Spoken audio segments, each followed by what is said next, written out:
I didn't know what I wanted to do with my life from this point on, but I was sure that whatever I decided, flying would be an integral part of that life.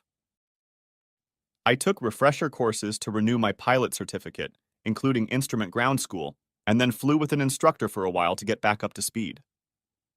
My uncle Jake, my mom's older brother, and the man who taught me to fly, passed away 6 years ago, leaving all of his possessions to my mom. This included 5 small airplanes behind what we called the North Barn, about 3/4 of a mile from the house. I commissioned a trio of aircraft mechanics who, in their spare time, cleaned up all 5 airplanes for FAA airworthiness certification. It didn't take very long. I paid them by the job, not the number of hours worked, and paid them very well. They found they had a lot of free time to work on my airplanes. 5 single-engine airplanes passed inspection easily, and I started selling them off to dealers, except for one, which I sold to a guy with a private pilot certificate who wanted to fly more hours and not pay exorbitant prices for airplane rentals. I offered him a particularly good deal because he reminded me of me. I didn't make much money selling Uncle Jake's airplanes, but I didn't expect to, nor did I need to. In the end, I only had one left, and I didn't even try to sell it. I loved getting it up in the air and spending an hour or two in the sky, just me and the airplane.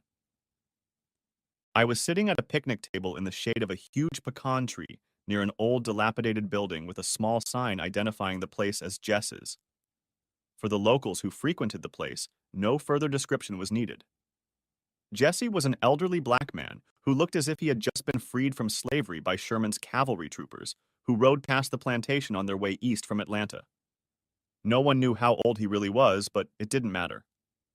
Jesse's served the best barbecue in the world, though only the locals and a select few passers-by from town knew about it. Texas can be hot in late August, there's no doubt about it, but at noon, under the spreading branches of a tall pecan tree and with a breeze blowing, it was pleasant enough. A light plume of fragrant smoke rose from the smokers in the backyard, as it did 24 hours a day, making one hungry for miles around. Contrary to the apparent neglect of the place, it was so clean inside and out that you could literally eat off the floors. I came here as often as I could, which was quite often, since it lay on the best route between the big city and Mom and Dad's house, my home now. There was no way I could get used to my new home being mine. I wasn't going anywhere today. I just wanted some good old Texas brisket, so I used Uncle Jake's last plane, an old Cessna 172, to get to Jesse's house.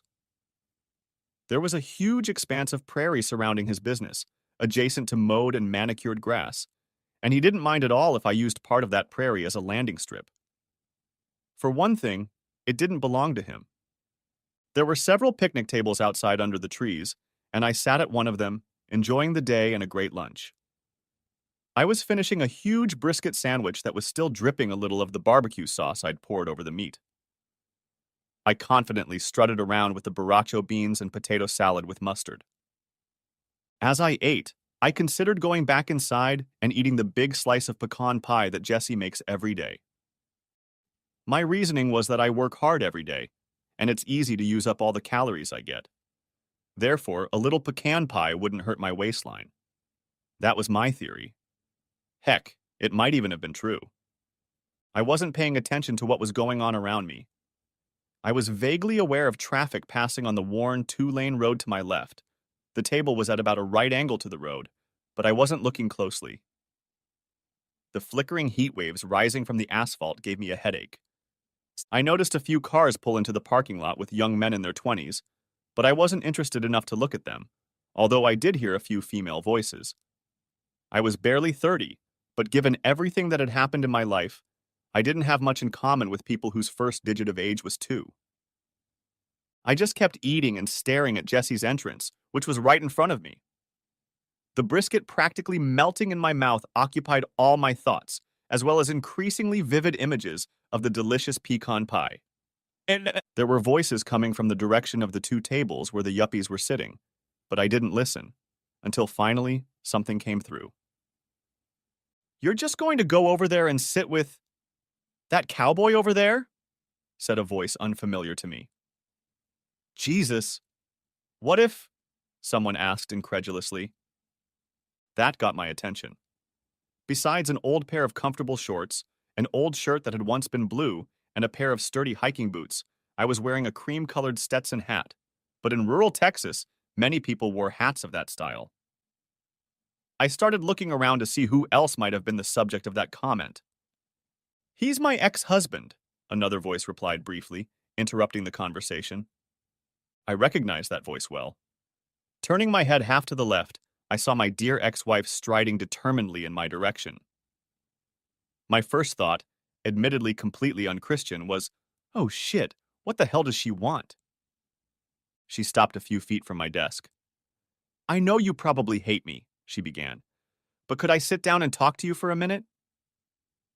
I set aside the remains of my brisket sandwich and took off my sunglasses so she could see my eyes.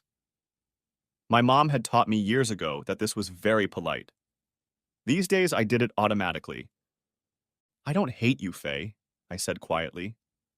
Her friends were sitting close enough to hear if I spoke loudly, but I didn't think anything Faye and I said to each other was any of their business. "I hate some of the things you've done," I continued, "but hating you would be too hard for me. It takes up too much time and energy. So no, I don't hate you at all." I held out my right hand palm up, fingertips pointing to the bench seat across from me. "Sure, please sit down," I added. "Well, I wouldn't blame you if you did," she sighed, throwing one leg over the bench and putting the other over the backrest. She made herself comfortable. I really went off the rails for a while. I didn't reply anything to that.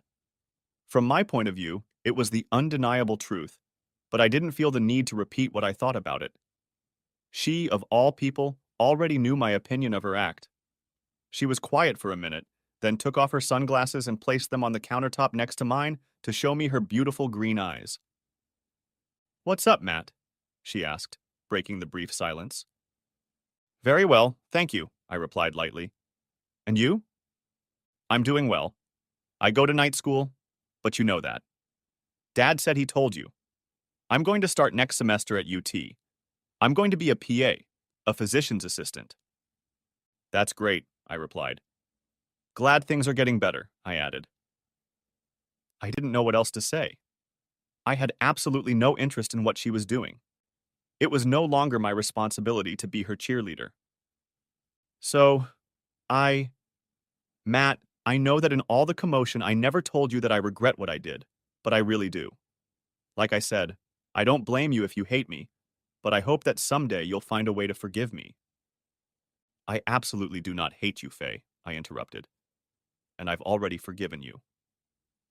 I paused to gather my thoughts. I shrugged. "I just don't have the time or energy to hate you. It would eat me alive, Faye, and it wouldn't accomplish anything. I think if I'm angry all the time, it'll ruin almost everything else in the world for me, and life, as they say, is too short." "Okay, thank you for that," she replied. She leaned forward slightly on the bench seat toward me, pushing herself into a comfort zone she had no right or ability to be in. "I'm seeing a counselor," she said in a quiet tone. I nodded. "I think we're making some progress," she continued. "She's helped me realize that the decisions I make have consequences, and they affect not only me, but a lot of other people." I nodded again. "If I had realized how bad it was going to be, I never would have done any of the things I did, Matt, and I'm truly sorry for putting you through this." I felt my forehead furrow when she said that. Without wanting to, I fidgeted restlessly on the hard bench. Faye noticed my expression and sensed my disapproval. "What?" she asked with a note of irritation in her voice. "I'm trying to apologize and show you that I'm working on getting better now. I know it's better not to act like I did back then." "Faye, I think your counselor is wasting your time, and probably your father's money," I replied. "If that's all she's trying to get across to you, well, I don't know. Maybe this is just the first step, and she still has some work to do." I paused to gather my thoughts. "See, when you tell me you won't do something because the consequences would be too harsh, you're saying that the punishment for whatever it is too severe, so you won't do it again." She was even more displeased. I questioned whether or not she had actually changed. "But Faye," I added as gently as possible. Don't you understand? This is a kind of risk analysis, isn't it? You say, I'm not going to do this and that because I don't want to get caught and punished very badly. You know what I mean? I pulled my left leg out to the side and moved my ass in that direction. I was going to have to leave very soon, and I was getting ready for it. But I remember reading once that someone said, honesty is doing the right thing when no one is looking. I just don't think so, Faye. Until you and your counselor get to the point where you're not tempted to do it outside of marriage simply because it's wrong, then sometime in the future you'll be tempted again and decide that under some unique set of circumstances, the consequences won't be too severe or that no one will be watching, so you won't be punished. You know what I mean? She took a deep breath. She was still annoyed, but maybe she was listening. I couldn't understand. For me, I continued, everyone gets tempted every day and we're human. We're imperfect. But if a person's instincts don't cause them to ignore temptation without even thinking about it, without analyzing the risk, then, well, I just think that sooner or later it will lead to a tragedy like this one. She looked at me, a little pissed off and clearly ready to escalate her anger. Well, I guess I'm just not as perfect as some people, she snarled. She pulled away, biting her lip. Her expression changed, and she visibly tried to tone it down. She shook her head, took a deep breath, and exhaled slowly. I loved you, Matt, she said, changing the topic of conversation. Believe it or not, I really did love you. And I loved you, I replied. I proved it by never cheating on you. If she could get so angry, so could I. She had the nobility to wrinkle her nose and look away. But to tell Mom and Dad and my brothers and sisters, and everyone we knew, you call that love? I snorted slightly. Doesn't that sound like blaming the messenger, Faye? All I've done is shed light on what you and the Butts have been up to. It's like turning over a rock and watching all the slimy critters scatter, you know? I was on a roll. I took a deep, deliberate breath, forced my jaw muscles to relax and my shoulders to slump, even slump a little. And as for how it happened, I said quite sincerely, all I did was follow your instructions. She frowned and arched her eyebrows. Remember, Faye, you said you had fun with me because you could, and because it was fun. Well, that's what I used to do too. Do you know how hard it's been for me since you told God and everyone? Faye started to get defensive again. That wasn't one of my considerations, I quickly told her. You didn't think about my feelings, and you didn't care about what you had to put me through, did you? She hung her head and answered nothing. Suddenly, I was tired of talking. It had become painful, and I just didn't see the point in rediscussing something that was better left in the past. I put my sunglasses back on, stretched out my left leg, and stood up. Ah, Faye. Look, I'm probably out of my depth for bringing this up. It just occurred to me. I guess the counselor was going to bring the conversation to a better understanding of what happened sooner or later. I hope I didn't ruin her plans. And I have to get going. I'll leave you to your lunch, okay? It was good to see you. I took a half step back to clear the picnic table, then stopped and turned to Faye again. Faye, I really loved you very much, but you burned everything out of me in one day. There was nothing left. All I have left is the memory that I loved you. I'm sorry. I wish I had more. But that's all there is. Goodbye, Faye. I turned left and walked along the low wall behind the picnic area. Once behind it, I turned half left again and walked determinedly toward the gate leading to the open prairie and my little Cessna. On the way, I threw the rest of my food into the trash can.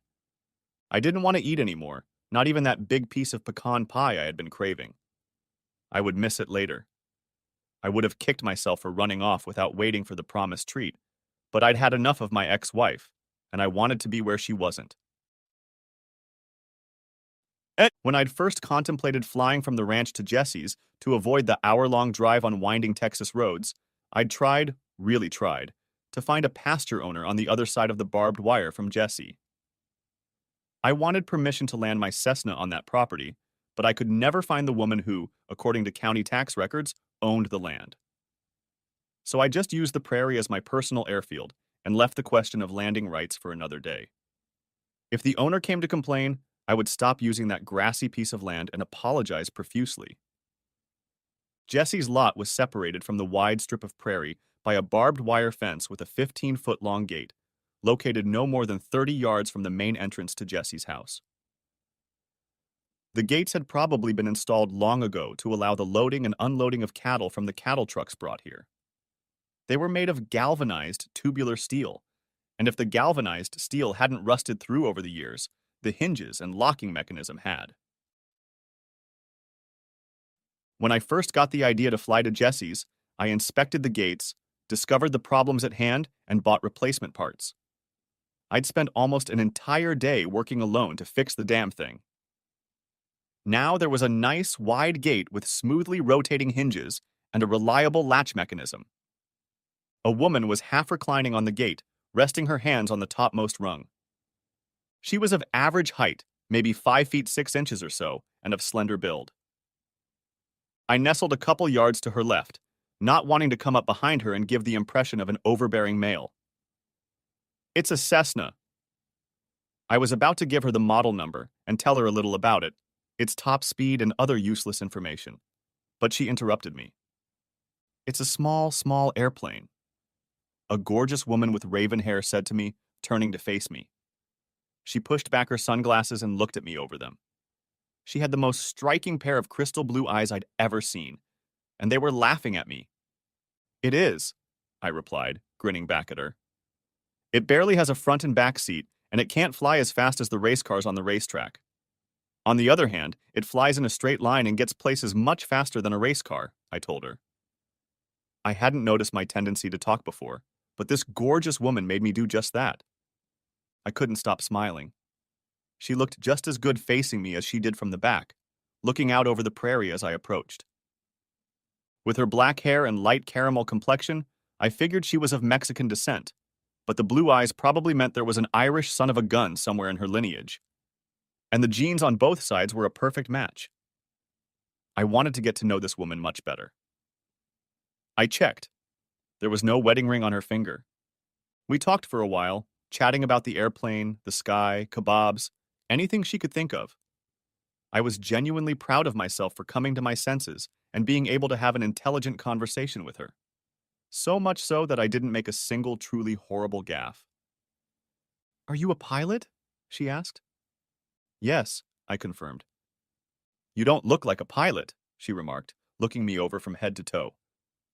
"My pilot costume is in the cleaners right now," I told her with a faint smile on my lips. "Along with my Superman costume, Batman cape, and—" She slapped my forearm lightly. Over the last few moments, she'd been moving closer and closer to me. Or was it me moving closer to her? I didn't know which, but the touch of her hand on my arm was electric. I wanted more. "I'm really a pilot," I continued. "I just flew in from the ranch to taste Jesse's kebab, because I adore him, and I've been dreaming about him for the last 3 nights." I smiled happily. "It's delicious," she agreed, nodding decisively. "So, do you want to go for a ride?" I asked. "A ride?" she repeated. "You want me to take a ride in your little airplane?" she asked in a sweet tone. It seemed to me that she had been waiting for this suggestion for a long time and had already prepared herself for the phrase. What could it mean that her thoughts and mine were leaning in the same direction? I knew damn well which direction my thoughts were heading. I really wanted to get to know her better. "Sure," I replied. "I have a Mustang at the ranch. We can get there in 20 minutes by airplane. And I'd love to see you on it, with your beautiful hair fluttering behind you at a steep gallop." I told her sincerely. I meant what I said, every word of it.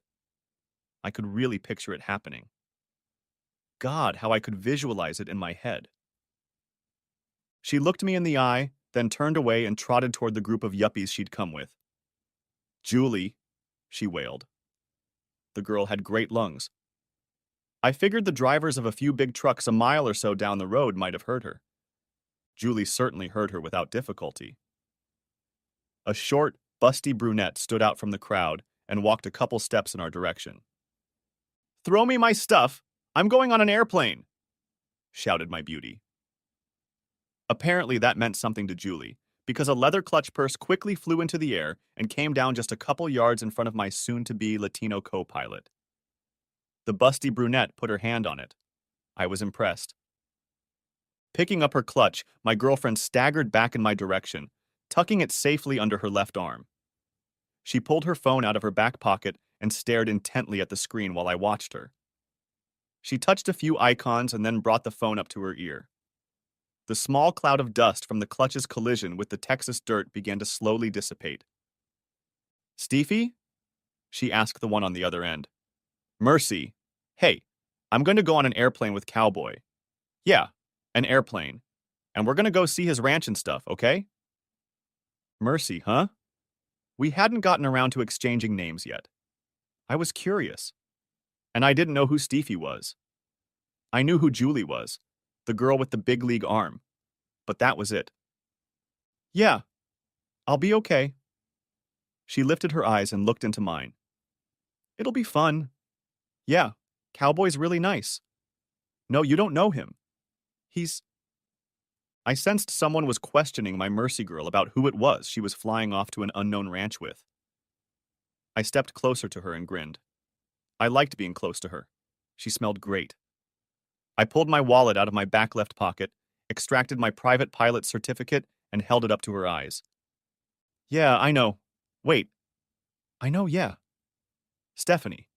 Stop talking, damn it," she said with irritation. "Listen. Write this down, Mommy. I know you're worried about me, but listen, okay? Do you have anything to write with?" There was a brief silence. Mercy rolled her eyes at me and then shook her head from side to side in impatient anticipation. She took off her sunglasses to read the card I held out to her. God, what beautiful blue eyes. A cute nose with just a hint of freckles, high cheekbones, and a full mouth with lips that just wanted to be kissed. Now that the huge shadows had been removed and her eyes were unfocused while she was talking to her distant mommy, I was able to examine her more closely. Okay. His name is Matthew James Singletary. Oh yeah, Matthew. And his pilot's license. Certificate, I whispered, interrupting. The number of his, private pilot certificate is 55555555555. She continued, quickly recovering from my interruption. I liked that. She was smart and nimble. She listened again. Yeah, that's him. And if I die or something, and the cops have to go looking for the cowboy, they'll know who killed me. Because he's wearing a big cowboy hat, that's why. Mom, or Steffi, or whoever, on the other end of the conversation, took a moment to pull herself together. No, I don't know yet, my beautiful Latina said quietly. I'll call you later, okay? She closed her eyes and bit her lip, listening for a long minute. Okay, Mommy. I'll be careful. I love you too. Bye. The girl I now knew as Mercy pressed the disconnect icon and slipped her phone into her back pocket. I escorted her through the gate, glancing back at the picnic table where I'd been talking to Faye. She wasn't there, and I couldn't find her by looking around the crowd of people at the two tables. I wasn't looking. I was busy hiding Faye behind the door, labeled in my mind, "Do not open, never again." Mercy, do you always talk to your mother like that? I asked with a casual smirk. I unlocked the wide gate and opened it. That wasn't my mother, she replied. It was my roommate, Stephanie, she explained, but sometimes she acts just like my mom. Well, just shows she cares, I commented, snapping the gate shut after she passed.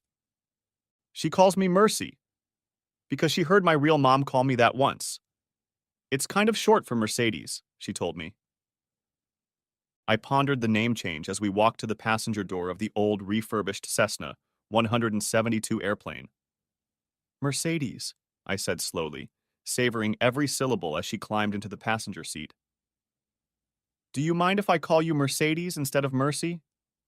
It's a pretty name, and different, kind of exotic.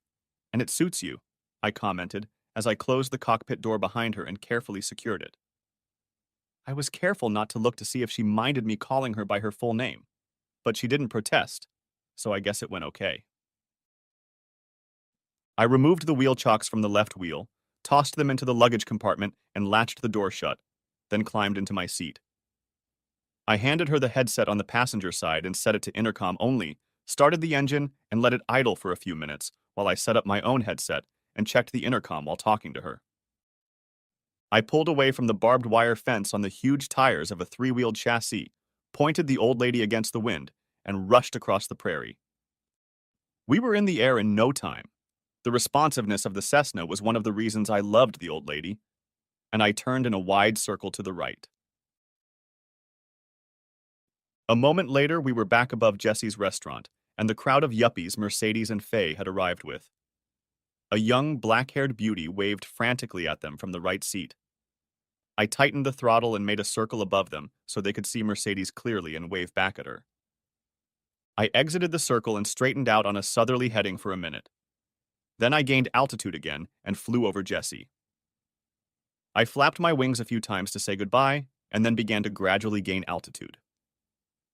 I chose a course that would take us to the ranch that Dad and Mom had left behind. We'd be there in 20 minutes, give or take. I leveled off as we gained enough altitude that we weren't in real danger of colliding with birds, but not so high that we'd show up on the dispatcher's radar either. As we flew, we talked. So, I stretched out. If you don't mind, Miss Mercedes. You're the first Hispanic woman with blue eyes I've ever met, no offense. She threw me a quick glance. Well, first of all, I'm not Latina, and not Hispanic either, smartass, she playfully remarked, quickly frowning. I apologize, I said, glaring at her. I didn't mean to offend you. She looked at me with contempt for a moment, and then agreed with a chuckle.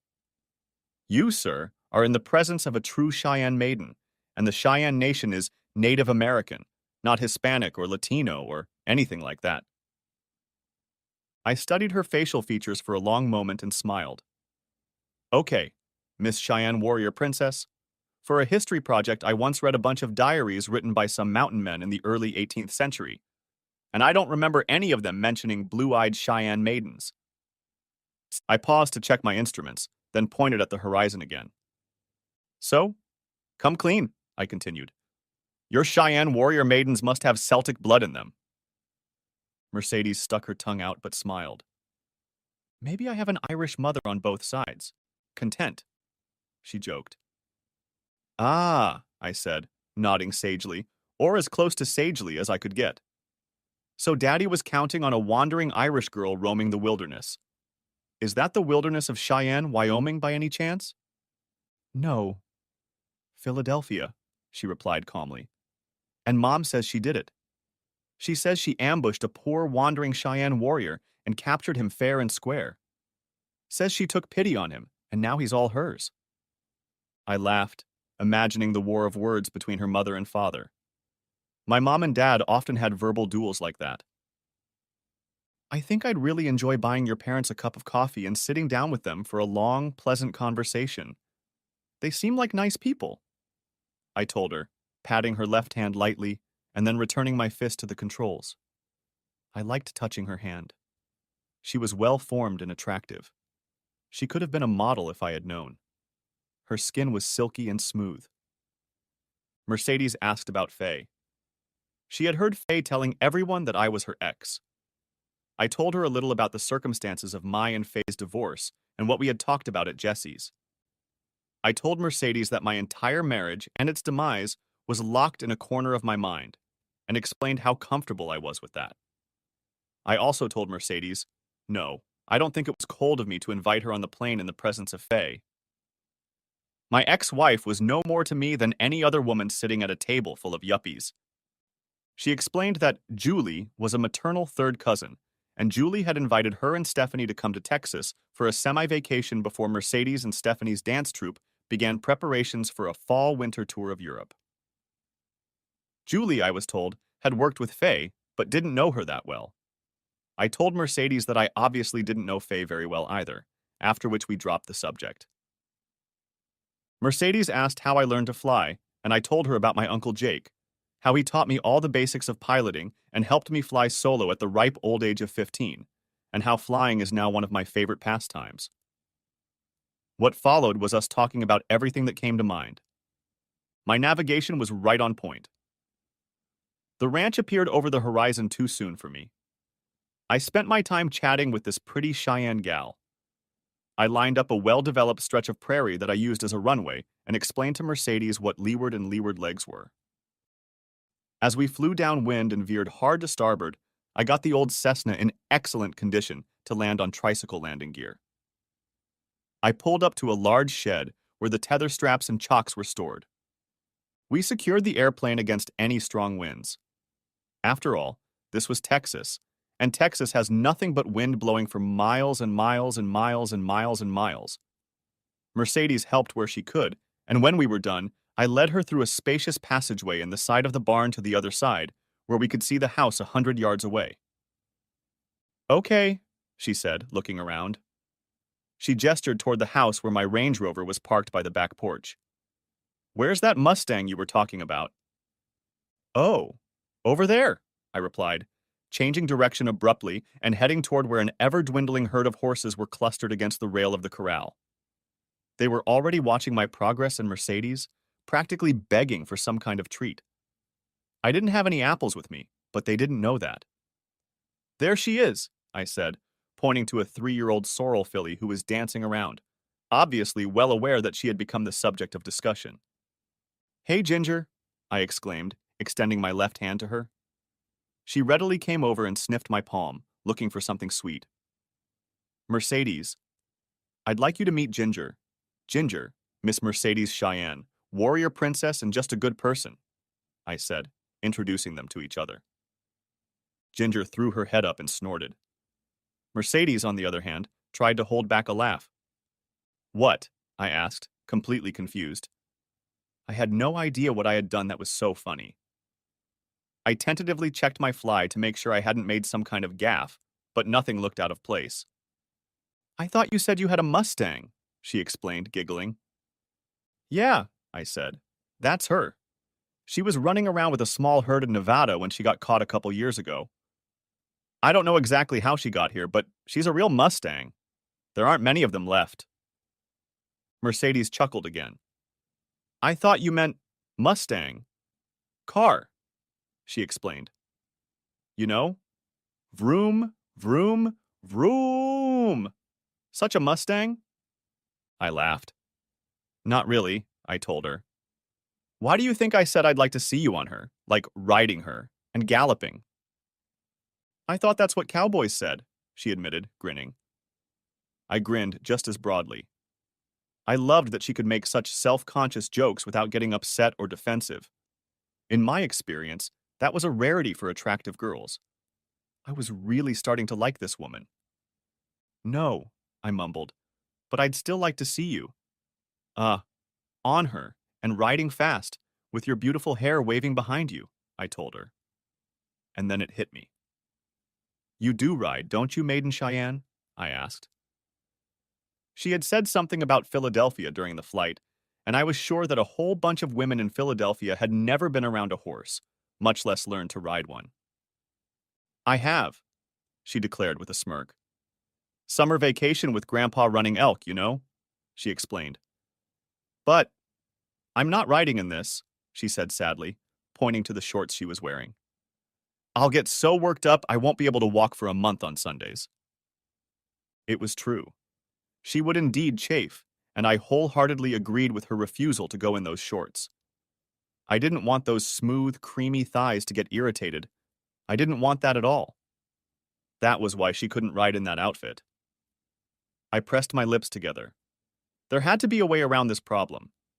An idea tickled in my head, but there was no way I could focus it. For a moment, I dismissed it. I smiled back at her. I was beginning to like that mischievous grin of hers. A thought occurred to me. Ah, what about you? Cheyenne, I asked. If you don't mind me asking? She threw a quick glance at me, trying to figure out if I was really interested or trying to make a joke, and smiled when she saw that I really wanted to know. It's like the dove that calls in the morning, she said, watching my reaction. I tilted my head to the side, pretending to ponder the title, only to discover later that I wasn't pondering a damn thing. I was seriously imagining the meaning of the name. Eventually, I nodded slowly and felt myself smile slightly. That's very nice, I suggested. A lovely idea. A lovely name for a lovely woman, I said, putting meaning into each word. She liked it. She patted my chest a couple times. I didn't even notice that she had shortened the distance between us as we talked. It was really, really nice to be around her. We made a stop at Mom and Dad's old house, loaded a few water bottles into the back seat of my Land Rover, and set out to find them. We drove cross-country to where I was sure a small herd of longhorns kept close to a spring that never dried up. The expanse of prairie beyond the boundaries of my ranch surpassed our several hundred acres. I was unable to find anyone who recognized himself as the owner of all this grass. There were some indications that it had been returned to government control. However, no one came and said we couldn't let our cattle graze there, so I took advantage of that. The longhorns could be anywhere within an easy day's walk of the spring. We found the spring easily enough, and while Mercedes walked around, I took the opportunity to clean the drain a bit. We then drove a few miles north and then west, skirting the butte, where we found cattle making their way down the dry ditch to the water we had just left. We parked and watched their leisurely movement. Mercy couldn't get excited about the distance between the tips of the horns of these animals. To give her something to talk about, I started telling her about the history of longhorn cattle and a little about the history of the region, including the ancient ruins below the top of the mountain we had just passed. She wanted to see those ruins someday. I promised to take her. I told her about the bison too, but they were already far away, most likely in another direction, since they and the longhorns harbored a persistent distrust of each other and the afternoon was fading. We started walking back towards the house, talking about this and that. Nothing memorable, just friendly conversation. By the time we got back to the old homestead, the shadows had already thickened. I drove around the house, noticing the pool and hot tub in the backyard. Then we drove a bit down the hill to the county road so I could show Mercedes the little house that Mom and Dad let me live in from the time I was 15 until I went to college. I also showed her the plowed field, now overgrown with almost even furrows, that I had walked in several times a day when I was a kid. I told her that I started running in that field when I decided to use it as an exercise machine, and told her I was sure I did aerobics every day just getting to and from home. Back on the front porch of the main house, I turned off the engine but didn't open the door for a moment. Ah, Mercedes, I really don't want to drive you back to town. I'm having the time of my life here with you. On the other hand, I don't want it to seem like I'm holding you captive or something.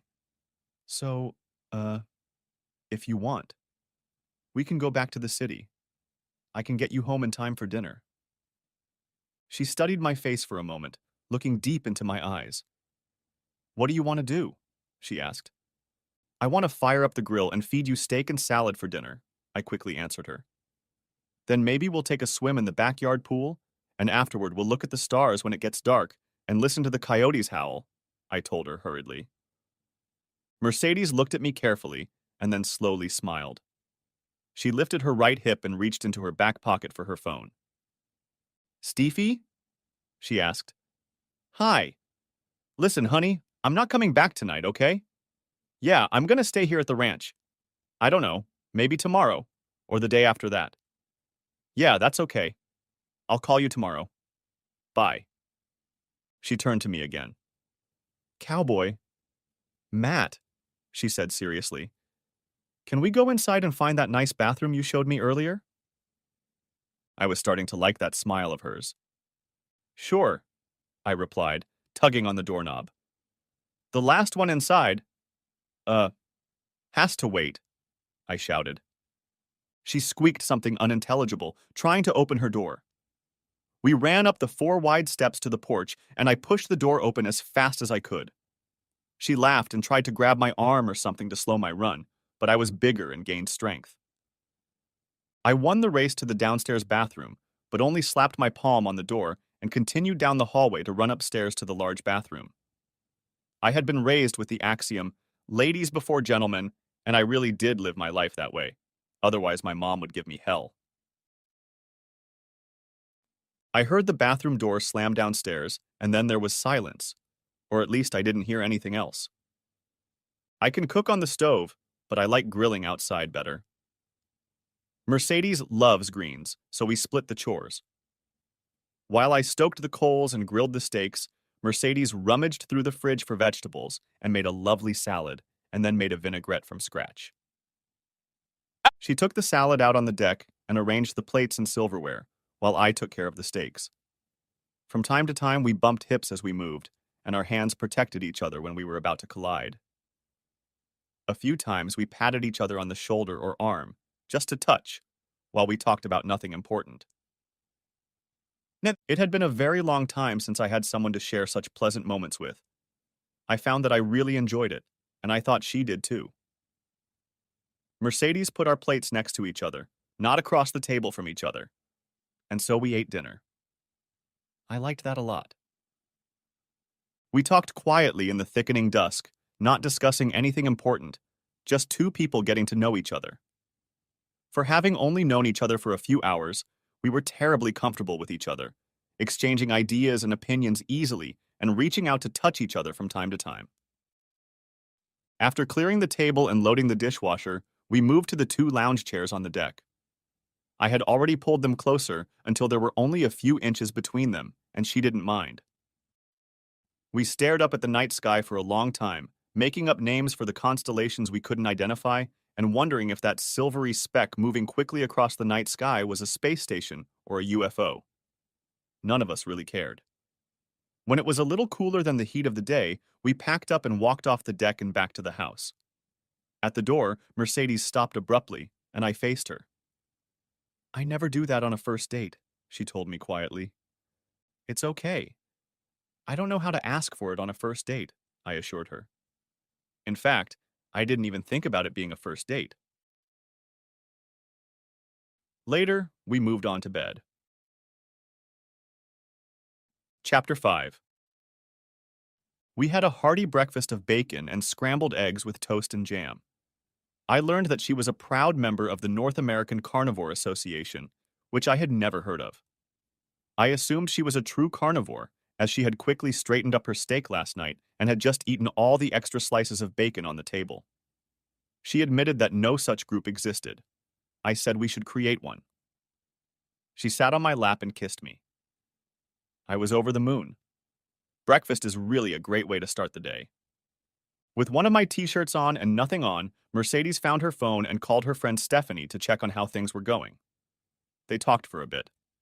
I pretty much ignored them, and after pulling on jeans and boots, I spent some time taking the trash out behind the barn to the fire pit for burning and sweeping out the part of the big barn set aside as a stable. I went back into the house and grabbed a can of soda from the refrigerator. Mercedes had already ended the call, and her phone was on the charging station in the sideboard with mine. And then it hit me. "Is," exclaimed I. I had just realized what was bothering me about blue jeans, Mercedes, and horses. Mercedes looked at me doubtfully. "Mom's stuff. She left it all behind." I made a chopping motion with my right hand. "Let me back off. Mom and Dad didn't need that ranch anymore. They gave it to me to sell to whoever I wanted. They left in a big van to drive around the country and told me that anything I wanted in the house I could have, and anything I didn't want I had to burn, okay?" Mercedes nodded briefly in response to my version of events. "And some of Mom's stuff, they're all clean and stuff, are in here, like a pair of blue jeans." I gave her an appraising look. "I bet a pair of her jeans would fit you." Uh, good enough at any rate. You could skate around in them, if you still want to." She nodded happily. We ran upstairs. I showed Mercedes where my mom's old closet was, and she started rummaging through its contents to find a pair of pants or jeans she could wear. I busied myself by opening my laptop and launching a video chat app. Just out of courtesy, I was going to ask my mom if we could borrow some jeans. And besides, I had to call them. Hi, honey, my mom greeted me when the connection was established. I've been thinking about you. How are you doing? Just fine, Mom. Sold Chip and Tadler last week. Those were our two horses. And I think I have a buyer for the buffalo. Don't know if there will be a deal in the next 3 or 4 days or not. Other than that, most of the farm equipment is sold and things are going pretty well, I think. How are you doing? I heard a muffled giggle from the direction of Mom's closet and a few soft thumps. When I looked over, I saw Mercedes pulling a rather large box out of the closet. I started listening to Mom again as she talked about the Meteor Crater National Landmark, and wasn't Winslow, Arizona in some song once upon a time? Without thinking long, I told her that Winslow was featured in a song by the Eagles called Take It Easy and let her know when it came out. She was thrilled. I didn't bother to tell her that it was a quick search on Bing that made me seem super knowledgeable, even though I was actually as clueless as my mom. Mercedes caught my eye, holding out something I guessed she'd found in the closet. I looked at it, and my jaw dropped. After a second or two, I grinned. Mercedes was holding a pair of fur-lined handcuffs in her right hand and the same kind of ankle cuffs in her left. I took the handcuffs from her. Mom? I asked. What is this, pray tell? I took the handcuffs in my hands. The key to them was attached to a metal chain. I waited, letting the cuffs dangle and twist in front of the laptop camera. Damn it, Tom! I thought you cleaned out the closet! Mom asked furiously, directing the question to the left, off the screen. No, laconically remarked Dad's voice. You said you were going to take your box of stuff and put it in the van, honey. Remember? Mom turned around and pressed her lips together. Well, honey, she finally said, somewhat tokenistically. Sometimes moms and dads get pretty frisky. And, I interrupted. Mom, I know about the birds and the bees, okay? I had to grin. Now tell me what they are. She took a deep breath, clearly trying to think of a way to get away with giving some sort of answer. Eventually, she shrugged. Matt, honey, your dad and I, we're old. Older than you. But we're not dead. She showed her teeth in a carefully calibrated grin. And we like our fun and games, okay? Mercedes held out a double harness to me. I blinked, then held it up in front of my laptop camera. What's this, Mom? I asked. Mom took another deep breath. Well, shit, she began. She looked off to the side. I was sure that's where Dad was lurking. Damn it, Tom. You should have reminded me about the box, damn it. She didn't get a response and didn't seem to be expecting one. So, honey, maybe, like on your birthday, your daddy will be very, very lucky if, one of my girlfriends comes to his special night and we, TMI, absolute overkill of information, but I had fun teasing my mom. Obviously, there was a lot I didn't know about my parents. On the other hand, I realized that they were an energetic, very affectionate couple and apparently adventurous. One incident came to mind. Oh gosh, you mean when Aunt Janet came and stayed the night? Asked I. Aunt Janet wasn't my aunt. She was just a close friend of my mom's. Probably a lot closer than I realized. Mom mumbled. She didn't say yes, but her mumbling didn't sound like a no either. Wow, I couldn't come to my senses. So, when you sent me to the cabin for Dad's birthday, you were all... Don't be rude, Matthew, Mom warned me sternly. I won't, Mom, I promised. But why? Because I have rules, boy. When your dad gets some, me too. I didn't utter another word. My mind was blown. Hi, honey, Mom called out. I didn't know what Mom was doing right now. She had already greeted me. Is my son treating you well? She asked. Why don't you introduce us, Matthew? She said, obviously addressing me. I was confused. Mercedes wasn't in the camera frame, and she was being quiet, so my mom shouldn't have known there was someone with me. Son, Mom said reproachfully, you do remember that my floor mirror is right there behind you, don't you? I looked around. There was an old, full-length mirror against the wall that Mom kept in the bedroom, and it was pointed at just the right angle. There stood the Mercedes. I sighed. Things were getting complicated. Mom, say hello to Mercedes. Mercedes, my mom, I said, introducing them to each other. Mercedes waved her hand at the mirror, then turned around and put her face up to mine so the camera could capture her. Hello, Mrs. Singletary, she said cheerfully. Mom giggled. Honey, after that conversation you were listening to, I don't think we need to be so formal. Call me Leah. Yeah, just like in Star Wars, said Mom cheerfully. She grinned happily. Okay, Leah, Mercedes replied cheerfully. I think it's really nice that you and your son can talk so freely talk. It's wonderful.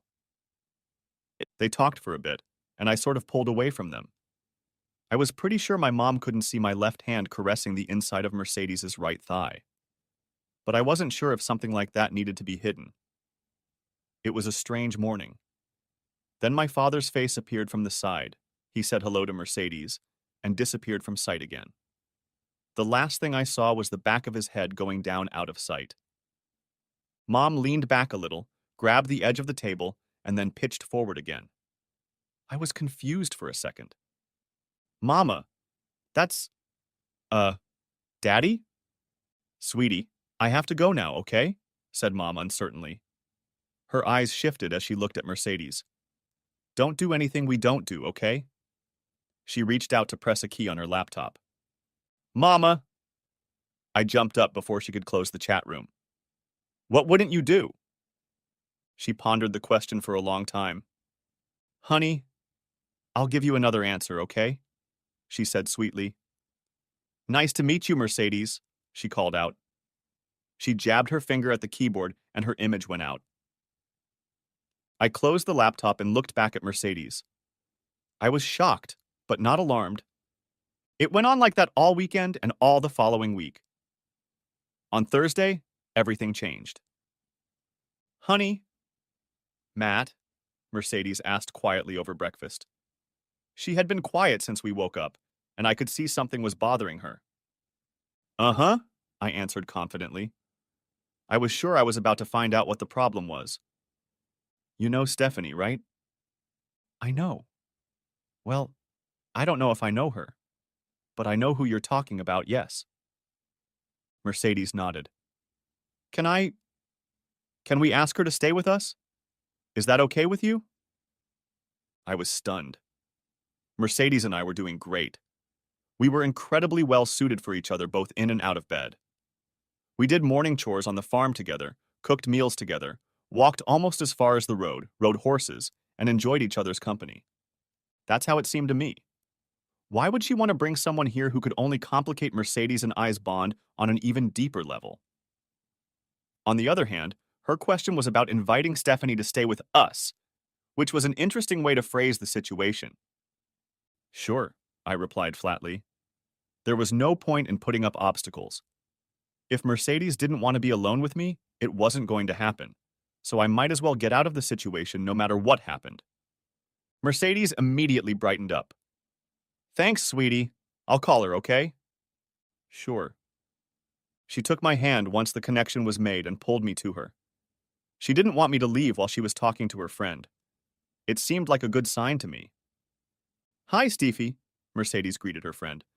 Cowboy said yes, so it's okay. Uh-huh, we can do some exercises. The living room has hardwood floors and, yes, Stephanie. Horses. Yeah, and an airplane too. Stephanie. Stop talking.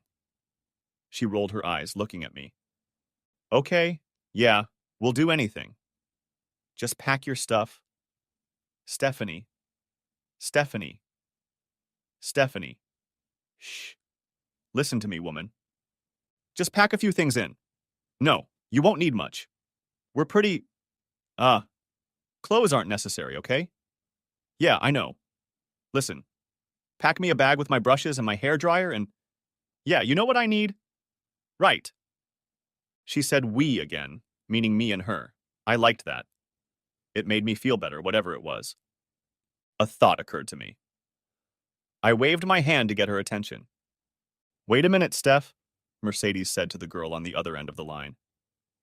Does she know how to get here? I asked. All Mercedes was talking about was that Stephanie had to bring things back to the ranch. Mercedes inhaled and exhaled in frustration. She shook her head. I smiled. If she can get to the McCready airfield, we can pick her up in a Cessna, don't you think? I gave her the address and started giving her driving directions. She has GPS, Mercedes said, interrupting me. She gave Stephanie the address and looked at me. When? She asked. How soon can she get there? Mercedes asked and got an answer. In a couple hours? I nodded, looking at the wall clock. Okay, tell her we'll be there at 1 o'clock in the afternoon. Next chapter. We filled the afternoon hours by giving Stephanie a grand tour of the house and grounds.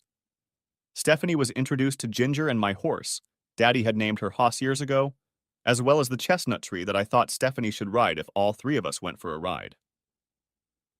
The girls spent most of the afternoon by the pool talking to each other about the latest happenings in their lives. Mercedes would include me in the conversation and lead the discussion in areas where Stephanie and I could talk to each other and get to know each other better. For the next 15 days, the three of us enjoyed each other's company. The girls helped with chores in the morning, and then we traveled. We swam in our pool and went to the lake to ride jet skis. We did everything we could think of. I spent a little over 3 weeks with Mercedes. 1 week with her alone and 2 more with Mercedes and Stephanie together.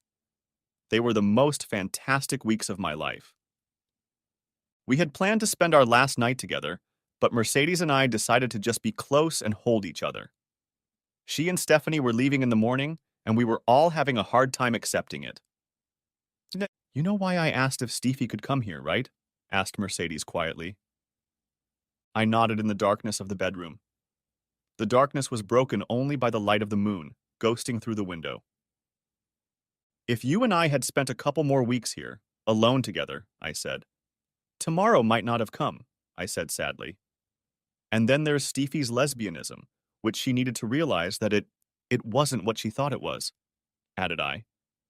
It seems to have worked, but I'm not sure if she, drove a wedge between us.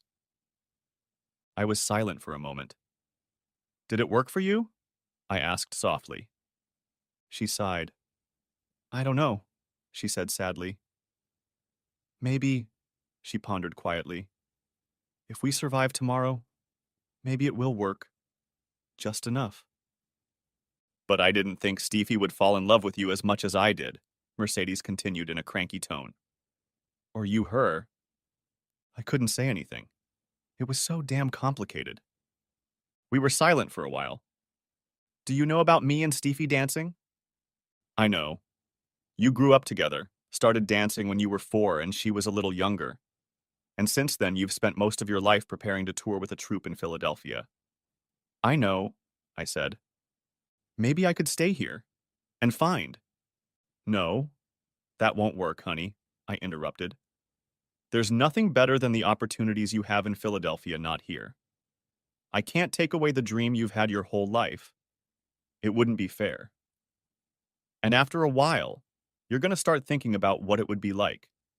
And it's going to cause problems between us, no matter how much we try to fight it. I took a deep breath and exhaled.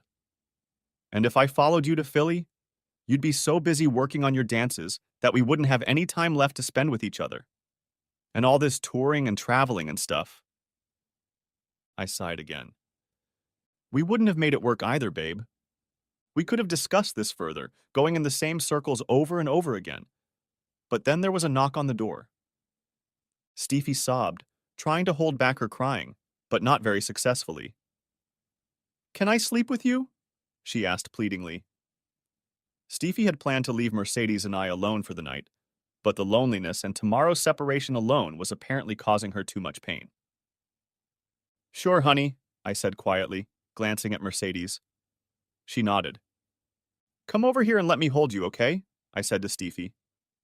She gratefully climbed under the blanket and snuggled up against me. I rolled over onto my back and the girls put their heads on my shoulders. We became closer than ever. After Mercedes and Stephanie left, I was lost, Completely. Completely. They didn't call or text me, and I didn't try to contact them either. We all agreed that it would only prolong the pain and solve nothing. It was just the way it was. God, it hurt so much. I went head over heels in working to sell or give away the rest of the ranch property. I sold the entire herd of cattle on the Kingsville Ranch. They were going to add them to their existing herd and use them to bring in new genes. I sold Ginger and another 3-year-old mare to a family named Ingram for $1 apiece. Fred and Sarah Ingram had 2 daughters, 13-year-old Amber and 11-year-old Pamela, who fell in love with the 2 horses. They and their father had stopped at the gate after seeing me put poponies on them one day near the gate of my property.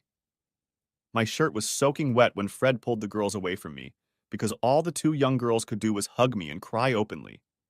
It made me happy to see them so happy. The rest of the horses were quickly gone too, and the bison were sold to a rancher in Colorado who was already raising another group of bison there. All the remaining farm machinery and stuff went to an auction in a neighboring county. They were sold quickly, and that was the end of it. Uncle Jake's old Cessna 172, I gave it to Gene McCready to use in his pilot training program. When I took it to him, he and one of his guys drove me home. They chatted cheerfully the whole way. I didn't invite them into the house when we got to the ranch, because by then I'd had enough of that talk. I didn't want any more reminders of Mercedes and Stephanie. I drained the pool and put a pile of rocks and earth in it. I didn't want any critters to fall in and not be able to get out.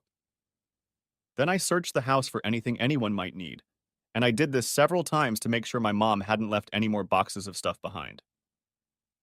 I got all the necessary permits for controlled arson and set fire to the old ranch house and the little house I lived in as a teenager. At my expense, the local volunteer fire department stood by while the houses burned, and we threw a party, cooking ribs, brisket, and whatever Jesse's could cook for the firemen, along with many cans of soda and bottled water. All the guys and girls stayed around long after the fire was out, eating and socializing until spouses, girlfriends, or boyfriends started calling and wondering where they were. I stayed that night in a motel, completely disconnected from everything that kept me here. The next morning, I headed out to California. Mom and Dad were headed to Yosemite, and I was going to meet them there for a short visit. It must have looked pretty funny, a 30-year-old man visiting his parents at a campground in the woods. The end. If you haven't watched the first part, look for the link in the comments or in the description. Thanks for watching. I hope you enjoyed it, so subscribe to my channel and watch the next video. I assigned spousal support of $2,000 per month, as well as continuing to pay the mortgage on the house, child support of $1,000, and health insurance until the minor child reaches the age of majority. In addition, if the child attends college, you are obligated to pay these expenses as well, the judge said. This decision is going to cost me over $6,500 a month. My wife has screwed many lawyers in her firm, and now they are screwing me. My name is Kurt D'Angelo, and my ex-wife is Lily, short for Lillian. My daughter, my pride and joy, is named Regina. To say she's daddy's little girl would probably be an understatement. When she was free, I took her to different venues. She told the judge she wanted me to be her guardian, but he wouldn't listen to her. The whole proceedings were total crap! The monthly child support was just prohibitive. Lily was working and making money. I didn't have to support her and pay the mortgage and everything else. I was definitely being ripped off, and the judge was in on it. I wasn't going to take it personally, however. In fact, I was already plotting how to make her regret the fact that she'd crossed me. I can be vindictive when I feel like I've been wronged. I grew up on the south side of Chicago, Lansing, Illinois, to be exact. We know how to hurt someone. Some people call me an entrepreneur. I simply say that I am an entrepreneur who sees opportunities and seizes them. When I was young, I have to admit that not all of these opportunities to make money were totally legitimate. Now I am in real estate, own several rental houses, vending machines, and another business that would come in handy to fulfill one of my obligations to pay back my loving wife, that is, ex-wife. I own a coin-changing business, similar to Coinstar, with machines throughout the Chicagoland area as well as northern Indiana. This would allow me to pay spousal support, all $2,000 and all change. Have her bring them to the bank. They will insist on having them all on a roll. Maybe she'll get one of her lawyer buddies to help count them and put them in sleeves. Lily stayed home with Regina until she started school. Lily then worked part-time for a few years. Then she got the idea to become a paralegal. She took courses for about 2 years and then went on the market with a resume trying to find a job. After about 6 weeks, she was hired at one of the larger law firms in the area. Lily is smart, but I now believe it was her looks, even at 32, that helped her get the job. She was one of many paralegals at the firm, but it didn't take long for her to advance. She was spotted by an up-and-coming attorney and he made her his assistant. Now I wonder if she was self-serving in those days. I, as a foolish husband, fully supported her choice of profession. She would come home tired but with a smile on her face. Again, remembering this, I wonder why she was exhausted and what those smiles were for. We lived in a nice house in Oak Forest, Illinois, a typical working-class suburb of Chicago. As she began to socialize more with younger lawyers and even senior partners, her attitude changed. It became, we need to move to a better neighborhood. You make good money, and I work at a prestigious law firm. We need to show the world that we are successful. I loved the house we lived in. We renovated it and made it our own. I didn't want or need to live in one of the expensive suburbs. After 2 years of her nagging, I agreed, but told her I wasn't selling our house, that it was our house. We could rent it out, add it to the other houses I owned. So we bought a house on the north side of Chicago in Wilmette. To afford the $900,000 mansion, as I called it, we had to take out a jumbo loan. It wasn't on the shores of Lake Michigan, but it was close enough. She furnished it with new furniture to her liking. I never felt comfortable there. In fact, thinking about it now, I think it was the beginning of the end for us. We wanted different things out of life. I wanted to be humble, the kind of millionaire next door that no one knows about. She wanted to flaunt her wealth and have that kind of lifestyle. Now back to the judge's ruling and our divorce decree. I would fulfill his requirements exactly, but she wouldn't like that. Over the next month, I started making my plans. My daughter would get child support, but Lily wouldn't see any of it. They would be in an account just for Regina, so she could get whatever she needed and wanted. She would also have health insurance, the best I could find. Lily, on the other hand, was only getting catastrophic insurance. It will be a policy with a very high deductible. She will have to pay for all her medical services unless she gets deathly ill, then the policy will kick in. After 30 days, it was time to pay Lily the first installment of spousal support. An armored truck pulled up to the mansion, and the driver knocked on the door. When she appeared on the doorstep, she wasn't alone. One of her buddies was with her. The driver informed her that he was delivering the first month's payment. She was confused, not understanding why there was an armored truck parked in the driveway. By this time, a few curious neighbors had emerged from their McMansions. Perhaps they thought she had won the publishing house lottery. They saw 2 guys bring bag after bag of change into the front room and dump them out on the Italian marble floor. The sound was amazing, even from across the street where I was standing by my car recording everything on my phone. As the truck pulled away, she saw me and started yelling after me. I just waved my hand at her and yelled back, "I hope you are enjoying your money, whore!" I then climbed into my truck and drove off. I wasn't surprised when a man came up to me on Tuesday and asked if I was Kurt D'Angelo. I just stood there and paid him no attention. "Excuse me, sir." "Are you Kurt D'Angelo?" He said it with more force. Once again, I didn't recognize him. He pulled out his phone and took a picture of me with the subpoena offered. When I didn't accept it, he threw it on the ground, said, "You got a subpoena," turned around and walked away. After making sure he was gone, I bent down and picked it up. I was due in court the following Wednesday. That gave me a week to finish all my preparations. I made the most of the week by calling and talking to people, making appointments, and preparing for court. I also called Regina, and we went to lunch. She was angry at her mother. She couldn't believe she had become such a bitch. She told her mother again that she wanted to live with me, but she wouldn't agree. I told her, I will go to the judge again, and if he still doesn't agree, I will probably end up in jail. "Don't do anything violent, Daddy."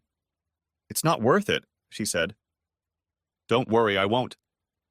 But I'll be voicing my opinion and I could go to jail for it. Your mom will be thrilled about that, I'm sure. Don't worry about me, I can handle it.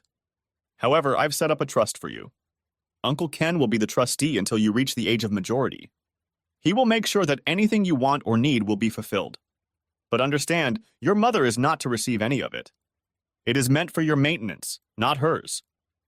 Of course, Daddy, she doesn't deserve anything, she said firmly. That was my girl. She had a strong will, and she was becoming quite an adult. Dad, I'm going to go to court with you. I will demand that I live with you. I don't know if it's going to make a difference. It was Wednesday, and Regina, my attorney, and I were sitting on the gallery, waiting our turn in front of the judge. Lily walked in with her lawyer buddy and said, "Hey, jerk, you better follow the program. You can't do everything you want to do, you'll see." When the judge called my name, Regina stood up and walked to the podium first. "Excuse me, miss, this is a case involving Kurt D'Angelo," said the judge. "I'm his daughter, and I want to petition the court to have custody of my father and not that bitch, my mother," she said, and looked at Lily. "Young lady, you will not talk like that in my courtroom. Your custodial parent has already been determined." "But I'm 15 years old. I should have the right to choose who I want to be with," she demanded, interrupting the judge. "Well, there were allegations of an inappropriate relationship with your father, so I ruled in favor of your mother." Hearing that, I looked at Lily and a smirk appeared on her face. My counsel came forward and said, "Your Honor, we are not aware of any charges or that they were made or presented to the court at any previous hearing. I refer to the psychiatrist's report I received. With this information, I stand by my opinion, so this matter is closed." About 4 months before, Regina had been going through a bad divorce, as well as problems at school, so we decided to take her to a psychiatrist. There must have been something in those records that Lily felt would sway the judge in her favor. I never had any inappropriate activities with my daughter. Lily tried to paint me as a pedophile. My blood pressure was up. I couldn't believe that Lily could lie like that, accusing me of something I hadn't done. The judge wouldn't even let me make my point. I stared at the judge. He's going to pay for this. I guess her law firm handled everything. Let's see what happens in the end. My vindictive nature was starting to kick in. Lily's attorney spoke up and said, "We ask the court to find Kurt D'Angelo guilty of contempt of court." My lawyer was almost as hot as I was. He saw that there would be no justice in this courtroom today. "Your Honor, my client has complied with all the terms of the divorce decree to date. There are no grounds for contempt of court." "Your Honor," Attorney Lily said, "at this time, my client has not received child support from Mr. D'Angelo." "That is correct, Your Honor," my attorney stated. "The child support was given directly to his daughter for any wants and needs she may have. You can ask her about that yourself." The judge was confused. He looked at Regina and she smiled, nodding her head. "We have canceled checks for insurance and mortgage," my lawyer said. I looked at Lily and her lawyer. They were trying to think of something. "Your Honor," he said, "paying in change is causing my client an absolutely intolerable hardship. Can we ask that she be given a check in the future?" The judge, finally managing to get a word in, said, "That seems reasonable." Before he could say anything else, my attorney spoke. "Your Honor, before you continue talking about this, could you answer a couple of questions pertaining to this?" "And what would that be?" he asked. "Is the Chicago Police Department part of the legal system of the city of Chicago?" The judge looked at my lawyer like he was crazy and said, "Of course you are." "Why then?" my attorney continued. "If my client has his car impounded and wants to drive it out of a Chicago police impound lot, he can't write a check but has to pay with cash or a credit card?" The judge stuttered, My attorney continued. "If the police, by your own admission part of the Chicago legal system, refuse to accept a check, how can my client be required to pay future spousal maintenance in the form of a check?" The judge, who now looked like a buffoon, became defensive and said, "Because this is my court, and what I say is what will happen." At this point, I had had enough. I stood up and said, "Because you're the law, and you're trying to please my wife's law firm." "Was she a whore to you too?" And then he exploded. "Mr. D'Angelo, I find you in contempt of court and sentence you to 6 months in the Cook County Jail unless you apologize to me and the court and agree to any conditions I impose." "Who are you?" "The king? The king of this kangaroo court?" shouted I. The judge was shocked. I'm sure he'd never been spoken to like that before. "Bailiff, take this man into custody." I looked at Lily and her lawyer. They were stunned. Good luck getting money for whores, bitch, I said, then smiled. She didn't know yet how much her life would change. I was taken to a cell, strip-searched and transferred to prison. Prison is a good word. It's more like a prison. Immediately, 2 guards started questioning me about the disrespect I had shown to the judge. I wasn't afraid of prison. I'm 6'4" tall and weigh about 255 pounds. Working on rental properties kept me in shape. I also did a little time in juvie as a teenager. I was processed and escorted to the cell yard. I ignored all the talking and shouting. I was determined to stay in the shadows and always be on guard. As long as no one messed with me, I would be a ghost. When the evening meal was served, I took my tray and made my way through the line. I stood against the wall and ate, looking around at the scumbags who were trying to pretend to be something more than they were. Then, out of the noise, I heard a voice I hadn't heard in literally decades. Tex? My friends on the street called me Tex from back in the days when I was a juvenile delinquent. Tex? Randall, also known as Ringer, said. What the hell are you doing here? As he approached, many eyes followed him and turned to me. I set the tray down and hugged him, interlocking my right arms between me and my other arm around his shoulders. Ringer! Wow, you're a handsome man. How the hell are you doing? Well, I'm here, so not so good. You're probably not either. What did you do? Basically told the judge he was an asshole. That will be enough, he said. So how long are you here for?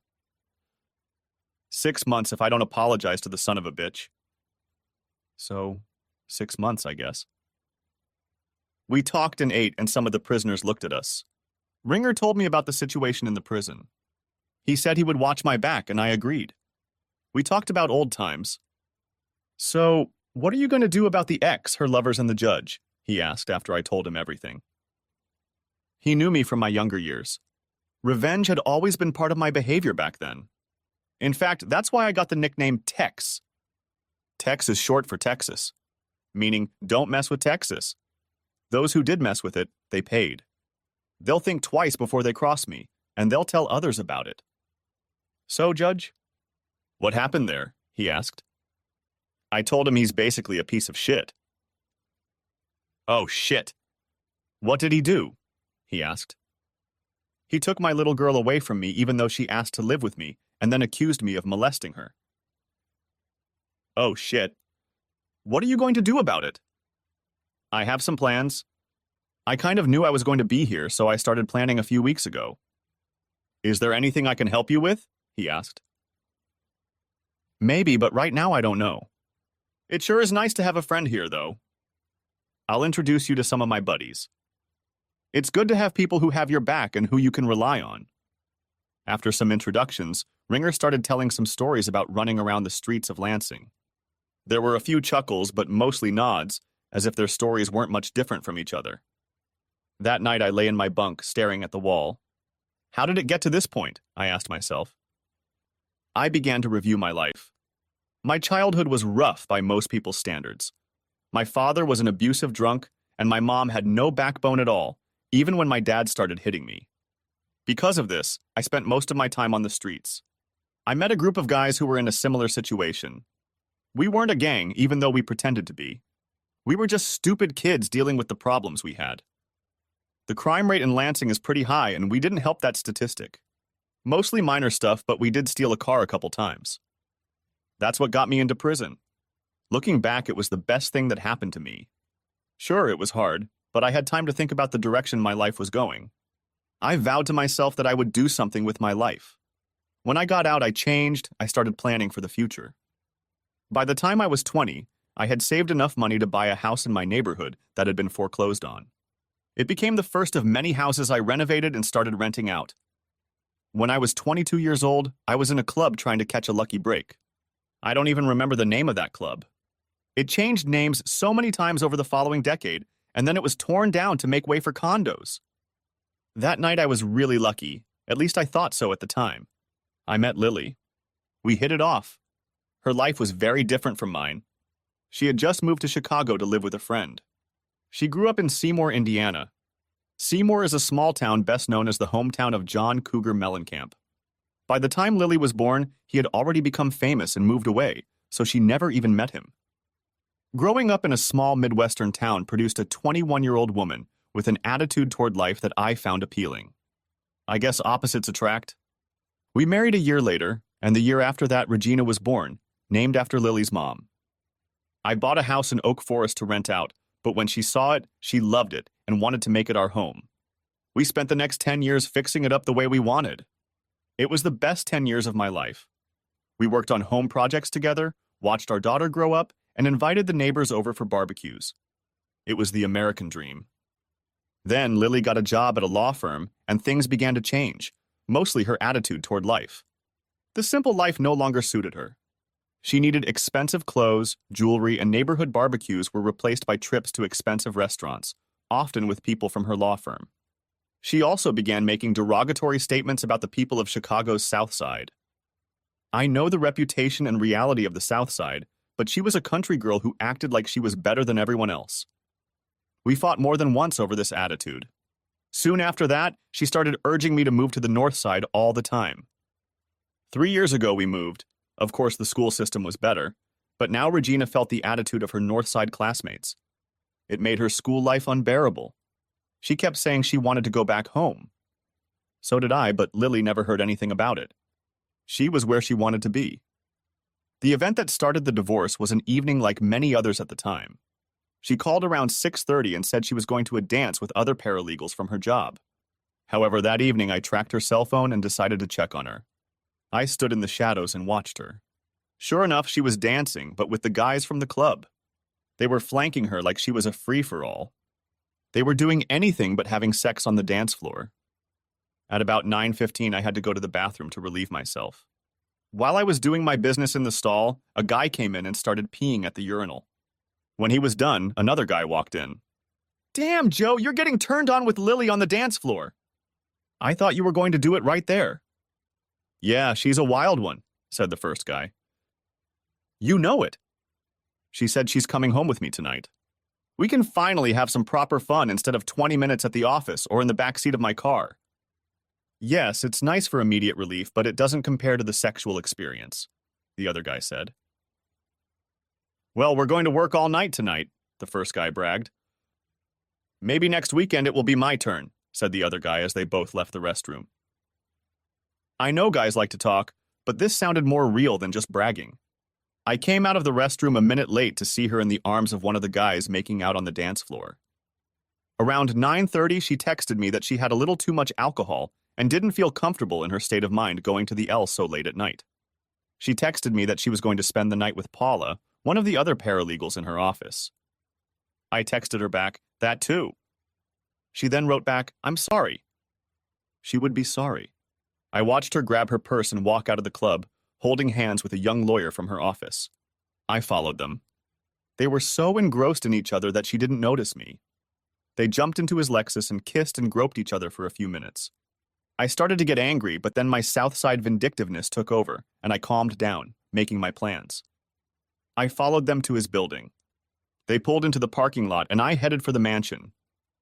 When I arrived, I explained to Regina that we were leaving and that she should pack everything she wanted because we weren't coming back. She was excited, but asked, "What about Mom?" "There are other guys taking care of her now." She understood exactly what I meant. It took us about 3 hours, but we packed everything into the back of my truck. Fortunately, our house in Oak Forest had recently vacated, so we had a place to go. Around 11 o'clock the next day, Saturday, she called my cell phone. "Kurt, what's going on? Where are you?" "Home," was all I said. It only took her a couple seconds to realize what I meant. "Why?" she asked, knowing perfectly well why. "I don't know you anymore, and I don't want to know you." "Where's Regina?" "With me, she doesn't want to live with you in this house anymore." I know she wasn't sure if I knew anything about her buddy or not, so she said, "Come on, Kurt. If you don't like living in luxury, it doesn't mean you're just going to walk away and take our daughter with you." "No, Lily, but a wife having fun with me is a reason to leave. Expect divorce papers next week." She sighed, then said in her usual derogatory manner, "You Southsider piece of shit. You have no idea what hell you're bringing upon yourself." "My firm will eat you up," That may be true, I said, but in the end I will prevail. You have not yet seen my full wrath. For the next 6 months, she made no attempt at reconciliation. She even called me to tell me that she was seeing one lawyer or another. I didn't care, there was no turning back. I had to get Regina back, but to do that she had to go back to school. Regina informed me that Lily was out almost every night until at least 12 o'clock noon. She also told me that she was constantly rebuking me, telling me that I had no class, and that Regina should aim to get one of the rich guys from her school as a future husband, so you could live in luxury for the rest of your life. Regina always defended me and told my mom she wanted to go back to Oak Forest. Now I'm lying here in jail, and Lily probably thinks she won. I was in jail, but I'll work. I wonder if she thought about how she was going to pay the mortgage, health insurance, and of course, spousal support.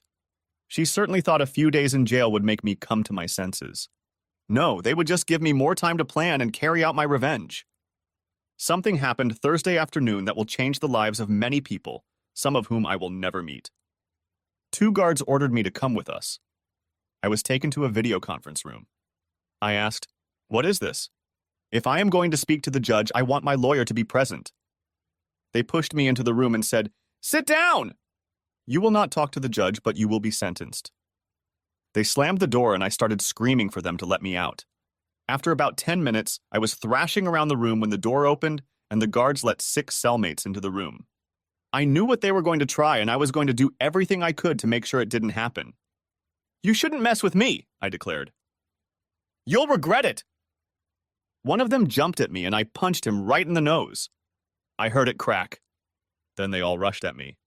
I swung back, kicked, elbowed, and pinned them against the walls. Then the biggest of them, 6 inches taller than me, took me in a chokehold. I kept punching until I lost consciousness. I woke up in the infirmary. I was bloody, bruised, and my ass was on fire. I knew what they had done. They needed to establish dominance, and that's how they did it. I realized by the light coming through the window that it was morning. I had been out all night.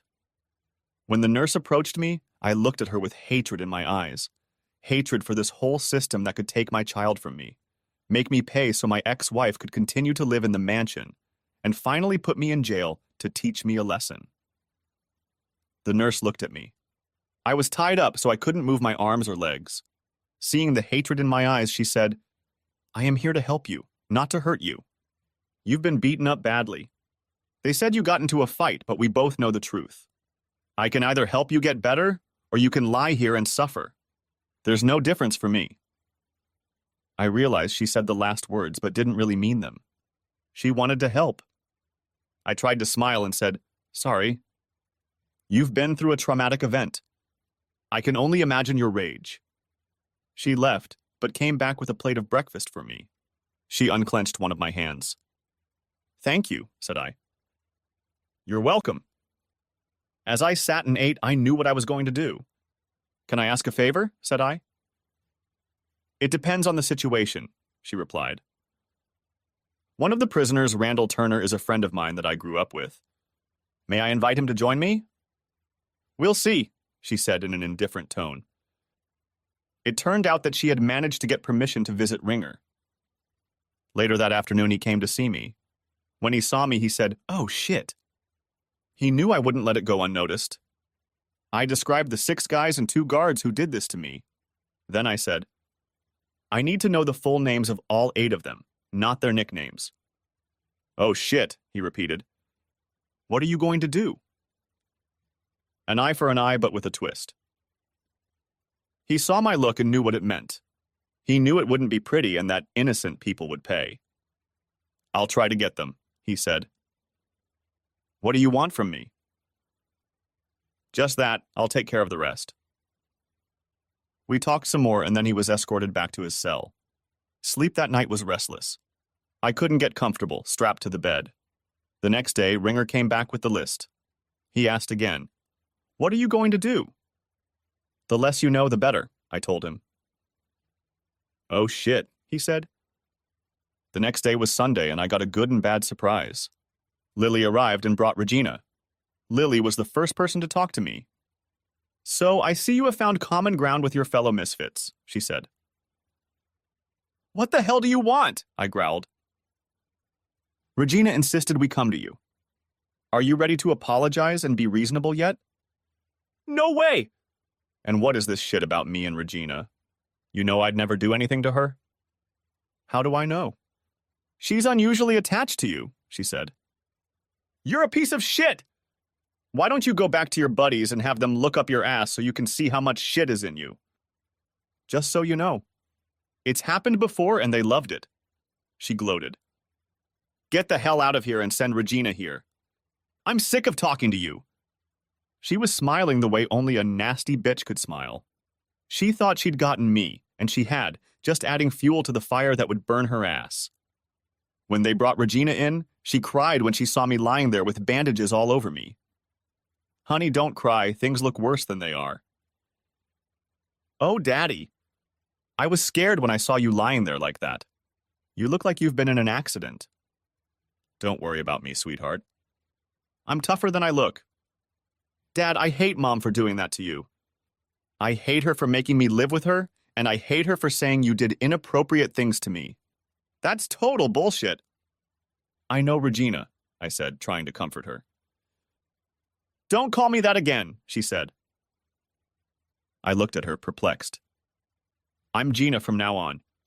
I don't want to be associated with my mom or anyone in her family.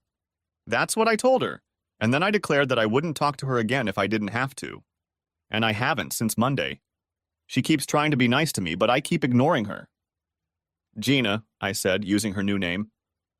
You look more like me than you realize. I couldn't be prouder, she said, smiling. We talked some more about little things. Then I asked, could you do something for me? Anything! Dad. I handed her the list Ringer had made for me, and she immediately put it in her bra. Give this to Uncle Ken and tell him to come and see me as soon as possible. My brother Ken was 3 years younger than me. He grew up with the same abusive, drunken father, but I protected him as best I could. I also took the brunt of the abuse to keep him safe. He had all the brains. He got really into computer games and then moved on to computers themselves. We sat and talked for a little while longer until Lily came back and said, Regina, we have to go. Gina didn't say anything to her, just got up, gave me a hug, and walked away. Lily said to me, Your daughter is just as stubborn as you are. I just smiled at her, and she turned and walked away. On Tuesday, Ken came to visit. He was shocked at my appearance. Looks much better than last Friday, I said. I'm glad I waited, he said jokingly. Then he spoke to me in our own made-up language. We created it as kids to talk about Mom and Dad in ways they wouldn't understand. Now when we need to talk in private, we use it. Regina, I'm sorry, Gina, he said in our language. She gave me a list. I did some preliminary research. What are you looking for? Addresses of wives or regular girlfriends.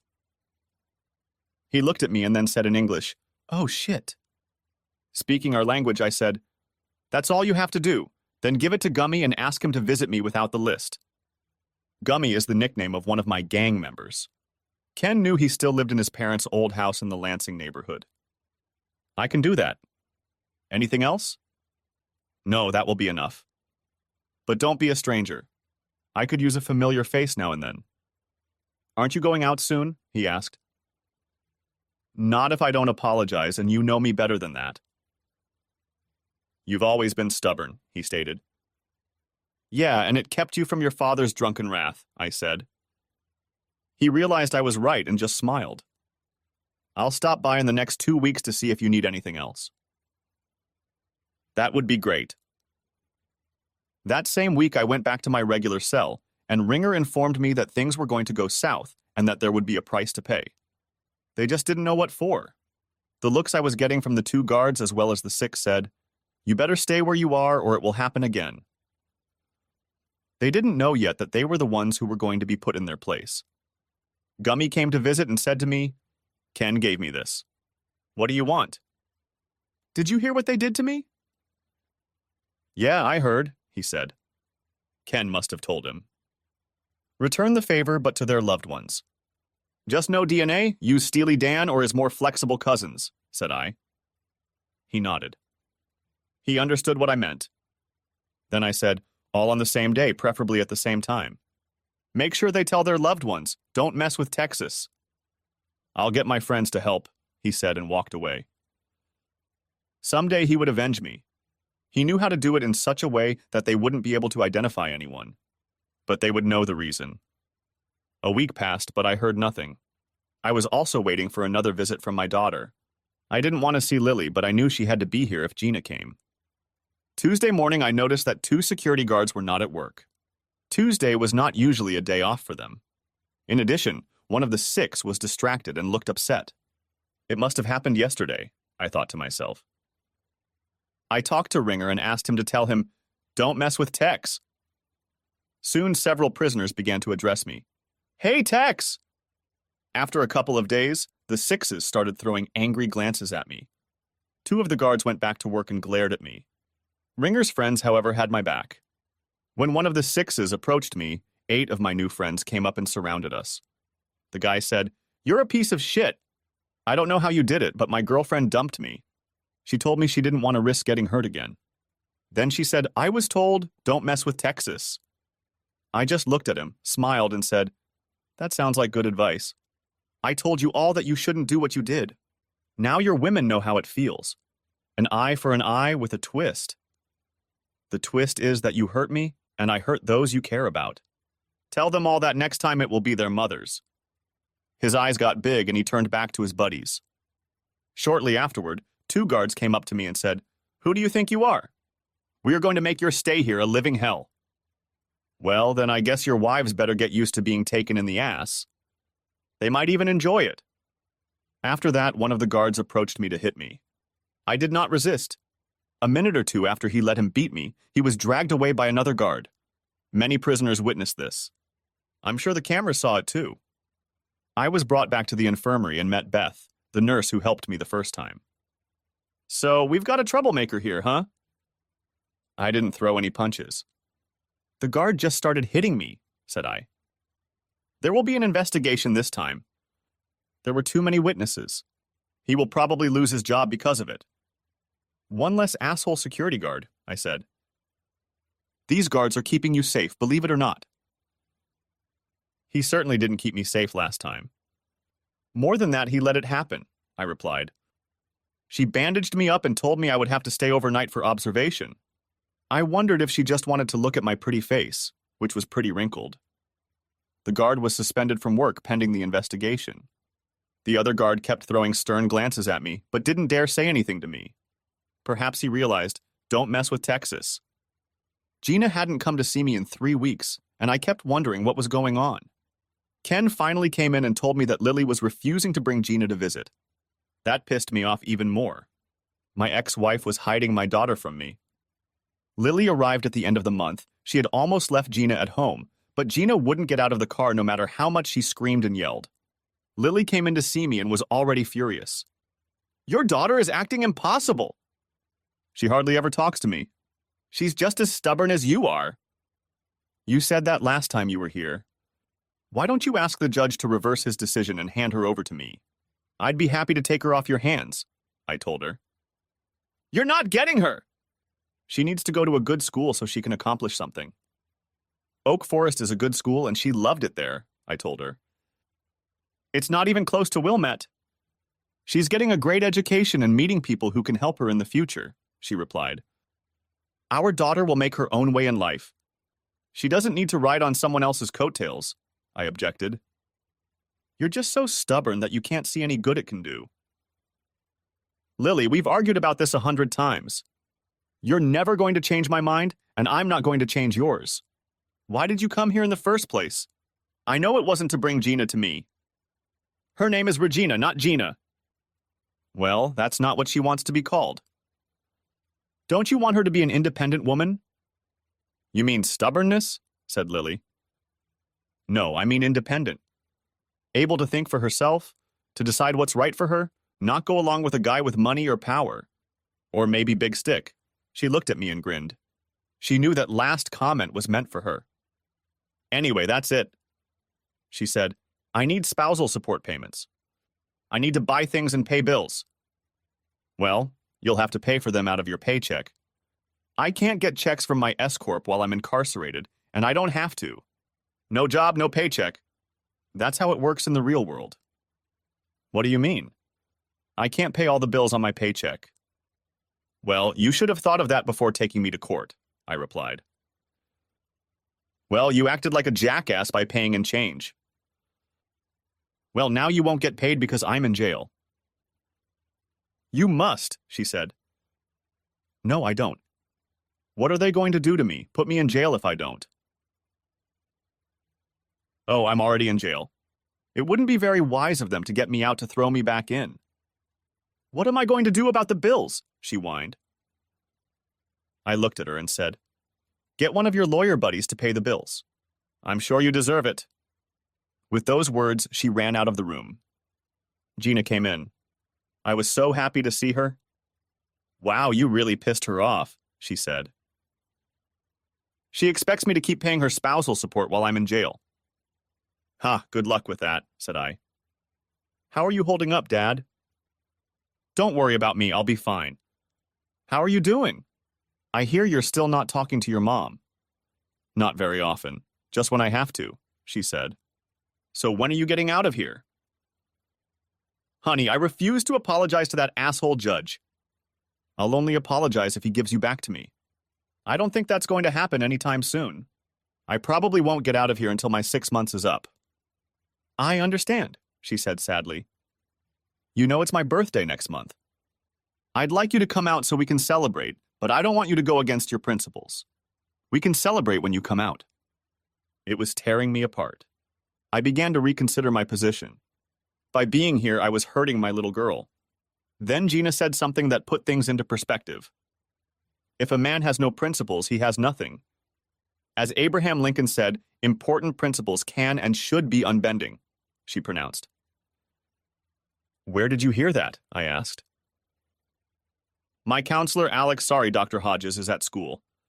It's great to have someone to talk to about all of this. Some of my teachers noticed that my grades were going down and asked the counselor to come and talk to me. It also helped me deal with my mom, although I still don't talk to her. In a school system like Wilmette, the counselor could be a doctor of psychology. These rich kids couldn't go to just any school counselor. Then I said to Gina, Your mom seems to be mad at you too. Yeah, she's starting to annoy me. I just ignore her. I think it makes it worse, and I don't care. Well, in a couple more months, she'll have to start looking for a place to live. The bank won't let the jumbo loan go unpaid for too long. I think her mansion will be foreclosed on within 3 months. But Dad, if the house gets foreclosed on, won't that ruin your reputation? Honey, when you usually buy things with cash, you don't worry about credit. That stupid mansion was the only thing I took out a loan for. Really? Wow, Dad, even with all your leases and other businesses? You've never taken out a loan? Use the money from the others to buy new ones, I told her. Daddy, I've always respected you, but now I respect you even more. She said it with a smile on her face. Thank you, dear. You really know how to lift my spirits. It was a wonderful visit with my daughter. Really, I wanted to be with her on a more regular basis. Besides, missing her birthday would be hard on both of us. But I knew she would be fine. She is a strong child. The next week, I found out that the security guard who hit me had been fired. It was hard to object to a videotape that didn't even show me defending myself. A few days later, the other guard quit as well. I don't know if he was transferred or not, but at least he left. Several inmates thanked me for getting rid of the rotten guard. I think I gained some respect with that. Now more people were calling me Tex. I didn't have much trouble after that. The 6 were still mad at me. I heard that one of their wives had filed for divorce, and 3 others had been dumped by their girlfriends. Maybe stupid people can learn? Given the threat of more reprisals, and the fact that my standing among the other prisoners had improved, they knew they were better off doing nothing. A couple weeks later, I received a subpoena to go to the video room to meet with the judge. I told the guard who came to pick me up that I would not meet with anyone without a lawyer. But the judge is already waiting, he said. I don't care. I want my lawyer, have him reschedule, my calendar is open. The guard hesitated, then turned and walked away. 3 days later, I was informed that the meeting was scheduled for the following week. I asked that the lawyer and I have half an hour before the meeting to confer. They set it up, and the lawyer and I met to discuss what was going to happen. My lawyer told me he was not given any information about the meeting, which seemed odd to him. I guess we'll play it by the circumstances. When the judge showed up on the videotape, I could tell he wasn't happy about being put off for a week. But I didn't care. In my mind, he was a piece of shit who thought he was better than others just because he was a judge. My attorney spoke almost immediately. Your Honor, may I ask what this refers to? We didn't get any information. We were just told to be here. Your client didn't need to involve you, he said. I just wanted to know if he was willing to apologize to the court for his outburst. The lawyer looked at me and I gestured to him. He leaned over and I whispered in his ear. Your Honor, my attorney said. He is unwilling to apologize and asks that you apologize to him. He also asks that you grant him primary custody of the child. Judge looked shocked. How could I ask him to apologize? Of course he wouldn't do that. My decision regarding the child stands and I have nothing to apologize for, he said. Well, then we've wasted our time. If in the future my client decides to change his mind, we will request an audience at this time. Good day, sir. And one more thing, the judge said. I thought, now we'll know the real reason for the meeting. Your client is not honoring a divorce decree. When does he plan to make the required spousal maintenance and mortgage payments? My lawyer leaned toward me, and I whispered in his ear again. Your Honor, he doesn't plan to make any payments while he's in custody. But his house will be foreclosed on, the judge said. It's not my house, maybe my wife's mansion, but it's not my house. I never wanted to own it, I said bluntly to the judge. It will ruin your credit and you will lose all your equity, he said. A small price to pay to see my favorite ex-wife walking down the street where she belongs, said I. Then I said something I knew would piss him off. Perhaps all her buddies can make the payments. I'm sure you all can find the money together. I knew that by insinuating that my wife was a whore and he was one of her lovers, he would fly into a rage. You worthless piece of shit, Southside scum. Who do you think you're talking to? I interrupted him as he was about to continue. I think I'm talking to the man who partook of my wife's body. If I'm wrong, I apologize. I just can't understand why someone who isn't in the game would care so much. With these words, I got up and went to the door to be let out. I heard the judge say, Counselor, your client just earned himself 2 extra months in jail. If he continues to disrespect me, I will make his life a living hell. I smiled, waiting for the guard who was supposed to return me to my cell. I realized he was listening because he had a stunned expression on his face. He couldn't believe what I had just done. When I got back to my cell, I was on edge. Apparently, my wife had blabbed about the mortgage to her buddies, who in turn had talked to the judge. What a goddamn rat's nest. Their time will come soon enough. The next Sunday, Lily couldn't resist coming to visit me in jail. Luckily, Gina found out about it and made her bring her along. I heard you pissed off the judge again and got 2 more months in jail. When are you going to learn? You can't fight the system. Lily, why don't you just talk to me anymore? All you're doing is trying to show your attitude toward Northside. I don't need that. All I need is for you to make sure Gina visits me regularly. She practically screamed, It's Regina! I turned away and didn't speak to her. She just kept cursing. Finally, she left and Gina came in. When she walked in, she had a huge smile on her face. I asked her why she was so happy. Because I'm going to see my daddy, she said. It can't be the only reason, I said. I have a surprise for you, but I can't tell you what it is yet until I think it through. Dad, do you trust me? With my life, said I. Then will you sign this paper without reading it first? She held out a folded piece of paper. I looked at her warily. What are you up to? You'll have to wait and see. I thought you trusted me. I smiled at her and signed the paper. She folded it so that only the spot where she wanted to write my name was visible. Mom said you did something to get your sentence extended for another 2 months. Is that true? Yes, I'm sorry, darling. What did you do? Confronted the judge again. Well, whatever you did, he probably deserved it. We talked a little more about school and her mom. She kept talking about this Dr. Alex Hodges thing and wondering what was going on. I tried to get her to tell me about her plans for my signing, but she said it should remain a surprise. I'm sorry I won't be at your 16th birthday party, But the next time you come to see me, I'll have a birthday present for you. What is it? She asked. It's a surprise. So I guess we're both in for surprises, said I. At the end of the visit, I asked Gina to invite Greg to join me. Greg was my right-hand man. He helped me with all my business matters. Of course, Daddy, she said. I assigned Greg a few specific cases when I thought I was going to jail. I hope he did well with them. Now I had one more job for him, a surprise birthday party for Gina. At the end of that week, Greg came to visit us. He had actually managed to do quite a lot of the things I had asked him to do. Then I asked him to prepare a surprise for Gina for her birthday. He looked at me and said, "Are you sure?" "Yes. It's the perfect gift for her." "Okay, I'll talk to our lawyer," he said. "Also, visit my brother Ken and give him what you have. He'll know what to do with it. If he has any questions, have him come to me. If not, let him go to Gummies." "Will do," he said and left. I just smiled and kept the smile on my face all day.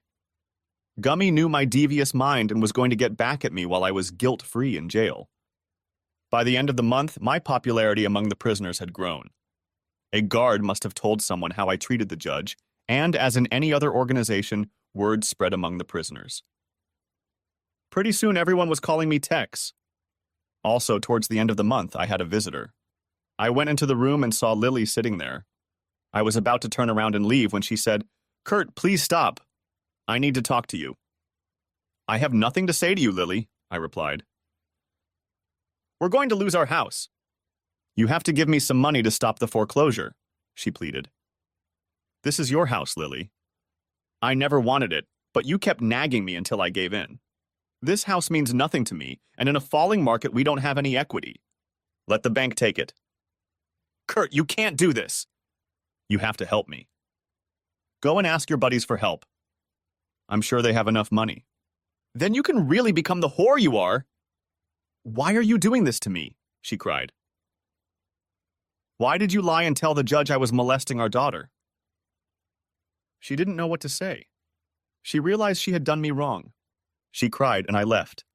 It felt good to let it all out. As I was being led back to my cell, the guard got a call to bring me back. When I walked in, expecting to see Lily sitting there crying and begging me to help her again, I was surprised to see Gina. "Gina, your mom didn't tell me she brought you." "I wouldn't let her come without me," she said. "I'm sorry I missed your birthday," I said. "But I have a present for you nonetheless." "Dad, I knew you'd miss me, and I don't care. I love you anyway. And you don't have to give me a present," she said. What a wonderful daughter I have, I thought. I don't have it with me, nor is it possible, but I can tell you what it is. Gina, the house in Oak Forest belongs to you. It goes into trust for you when you become of age. When I get out of here, can I stay there? Of course I'll pay your rent. Her eyes widened, and a huge smile appeared on her face. Daddy, my God, you just removed a huge obstacle that was keeping you from being surprised. I still can't tell you, but when I do, you'll understand. I love you so much. I love you too, honey. I was puzzled as to what this surprise was. It must have something to do with our home, not the mansion, but our real home. We both smiled as we continued our conversation. She started talking about Alex, her counselor, again. I wondered if she had a crush on him. I hoped he was professional and had no ulterior motives towards her. I would have to meet this Alex guy as soon as I got out of here. As I was led back to my cell, I had a huge smile on my face, both because of the verbal battle with Lily and the wonderful conversation with Gina. The other inmates were perplexed as to what I had done. They already knew that a smile meant someone was hurt. Gummy came to visit me one day. It was all set. A video of my wife, other paralegals at her firm, some of them married, and prostitutes being entertained by most of the lawyers at the firm, as well as up-and-coming Democratic politicians and a certain judge I knew all too well. They all bragged about being above the law and being able to do whatever they wanted. Surprisingly, people don't pay attention to hired servants. Janitors can come and go as they please. For someone who does the chore of cleaning offices after hours, money talks. Free rent for a year speaks volumes. We had them install hidden cameras in conference rooms and offices. I knew I'd get enough evidence to upset a few lives. My brother, anonymously of course, would post videos online with the slogan, "Don't mess with Texas." They would send them to strategic websites and send the videos to every news outlet and tabloid in the state. The various publications would be in a frenzy to see who could create more news out of this. Politicians and lawyers will be frantically trying to undo the fallout. I smiled and said, "In a week's time, go and let the others know what should happen next." He said, "I will." As I walked back to my cell, I had another wide smile on my face. Ringer saw it and realized that I had just talked to Gummy. He said, "Holy shit." I just nodded and smiled even wider. I was lying in my bunk when the videotapes came out, and I could hear the murmurings going around the prison. Apparently, somehow the news had reached our little corner of hell. I began to hear people openly say, "Don't mess with Texas." A few minutes later, I was surprised when a big guy, one of the 6, came into my cell and said, "You're a bad bastard. I'm sorry for what I did to you. I told you all that you shouldn't mess with me, that you would regret it. Now more and more people regret contacting me. I return kindness for kindness and violence for violence. I hope you'll accept my apology." "Sure, just remember that just because you're big doesn't mean you can't hurt yourself." He nodded and walked away. About 3 days later, I was called before the judge again. He had already called my lawyer and he was on his way. We sat in the video room while we waited for the judge to connect. "I wonder what this is about," he said with a smirk. "Only time will tell," said I with a smirk on my face. "Oh shit," he said. When the judge came on stage, he looked at me with fire in his eyes. "You did it," he shouted. "What are you talking about?" said I in an impassive voice. "You're Tex, aren't you?" he was still yelling. "Some people call me that," I said calmly. "You're going to pay for this!" he shouted again. "I've been in jail for the last 4 months. How could I have done anything?" I said, not paying attention. "You have friends." "We all have friends, Your Honor," I said sarcastically. "You're not getting away with this," he spat. "I don't know, Judge. You may be out of a job soon, and I hear your wife is divorcing you." "You better call off your dogs," he demanded. "Now you're calling my friends dogs? I'm not sure they'd appreciate that. You know, if you corner a dog, you might get bitten." "Are you threatening me?" he asked. "No, just repeating the old adage," I said. "I'm going to make your life a living hell. When you ever get out of this slimy prison, you better be on your guard. One day you're going to have to answer to people who don't care about your life. And I'll be happy no matter what they do to you." Then he cut the transmission. I turned to my lawyer. "Did you get this?" "Sure," he said, holding out the phone. More fuel to the fire. The Bar Association will be interested to hear this. Apparently, in Illinois, intimidation is a criminal offense. A few days later, another visitor came to see me. It was my wife again. "Oh, it's you. I thought I made it clear to you that I had nothing more to say to you." "You bastard!" she shouted. "What are you talking about?" I asked calmly. "You got me fired!" "My picture is all over the news and the internet." "How could you do this to me?" she whined. "You did it yourself," said I. "Do you hate me that much?" "Yeah, and all your law buddies who think they're better than everyone else," I spat back. I continued. "When we first met, you were a sweet small-town girl with a great personality. Now you're just an uptown bitch who loves no one but herself. What am I going to do? I don't have a job, and no one will hire me now." "Move back to Seymour and live with your folks," I suggested. "I can't. The local paper had a headline local girl at center of Chicago scandal. My parents are going to take early retirement and move to Florida to avoid all this talk. Looks like Florida is the right place for you. You'll be a lot farther away from me." "They don't want to receive me." "They hardly want to talk to me." "Wow, your parents barely want to talk to you, and your daughter barely talks to you. Maybe it's you?" I said. "I think you should move and start over. But you better not take Gina with you. As soon as I leave here, I'll come back and petition the court for primary custody. I think with your reputation, They'll reconsider you as the best moral example for an impressionable girl. You can't do that, she said. She's all I have left. Lily, I don't care! You did this to yourself. We had a good life, and then you started having fun with everyone. Hey, that's a thought. You could be a whore for one of your lawyer buddies. I'm sure there's a market for an almost 40-year-old ass. She looked at me. There was nothing but pain in her eyes. She put her forehead on the table in front of her and just cried. Sucks to be you, said I. Then I asked, Did you bring Gina? She practically exploded, declaring, It's Regina! And no, she's doing something with this doctor friend of hers. Well, then I have nothing more to say to you. Don't come back unless you bring Gina. I turned and walked away as she was still furious. There was no smile on my face this time. I actually felt sorry for her. She was broken. The next day I saw a night report. Apparently the top floor of a 5-story office building in the center of town had caught fire. Thanks to the sprinkler system, the bottom 4 floors were not destroyed, but the top floor was gutted. I just smiled. Ken came to me the next day and told me that the law firm's external server had crashed. All of their data had been lost. Again, I just smiled. A couple weeks later, I had another visitor. It was Gina. She must have talked her mother into bringing her. She came in with the biggest smile I'd ever seen. Gina, I turned to her. You look incredibly happy. What's wrong? I was finally able to finish my surprise for you.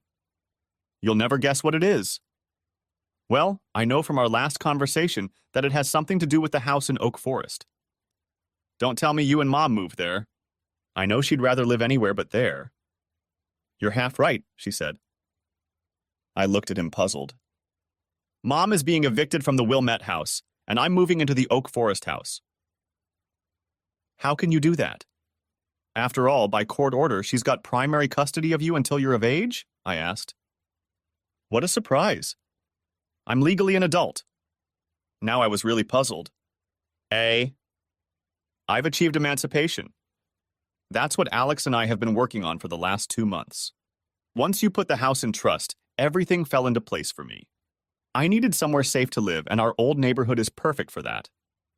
So, let me get this straight. Are you now considered an adult? Yes, when I started having problems with school, mostly because of problems at home, Dr. Hodges helped me solve that problem. Once you get out of here, you can go home. I can't wait to go back to high school in Oak Forest. I've already talked to a lot of my old friends. They can't wait for summer to end and school to start. Mom told me you were spending time with a counselor. I'd like to meet this Alex guy, said I. I still had my doubts that this grown guy was paying that much attention to my daughter. Well, you're in luck. Alex brought me here today. Now I was really starting to worry. He's driving her around Chicago? I'll be right back, she said, heading for the door. I needed to assess the situation. How could I tactfully let Alex know that he was crossing a fine line when it came to his intentions for my daughter? I didn't want to upset my daughter, but I wanted to put the fear of God into him. When Gina walked back through the door, she was followed, not by a man, but by a gorgeous woman with raven hair. She smiled at me with a question. How are you doing? I looked at her carefully and said, Freddie? She replied, I haven't heard that name in about 20 years. Freddie, or should I say Alexandria Frederico, was from my neighborhood. She didn't hang out with my gang, but we went to school together. Gina looked at both of us in confusion. Daddy, how do you know Dr. Hodges? Freddie, or Alex as I now realize, answered for me. We lived in the same neighborhood. But he didn't pay attention to me then. I turned to Gina. She was a couple years behind me in school, and we didn't really run in the same circles. And you were a juvenile delinquent back then, she said with a smile on her face. I see you haven't changed much. You're in your 40s now, and you're still in prison. My face reddened, and then I said, I still can't keep my mouth shut when it's appropriate. Looks like it, she said. I heard that I should probably call you Tex? Huh? Said Gina. Why do you call him that? That was his nickname when he was a teenager. He was never afraid to retaliate when someone did something bad to him. Your mom definitely did something bad to him, and if I'm not mistaken, I bet the news about the law firm is all Tex is doing. I plead guilty, said I. Before we go any further, I just wanted to say that I hope you don't mind me spending time with Regina. It's Gina, said Regina. Sorry, I forgot, she said. Then she looked at me again and said, when I first started talking to Gina, about 9 months ago, she was very upset about everything that was going on in her life. I wondered if she was related to you and Ken, since D'Angelo is not a very common last name. When I went through her records and found out that her father's name was Kurt, I still wasn't sure. I always knew you as Tex.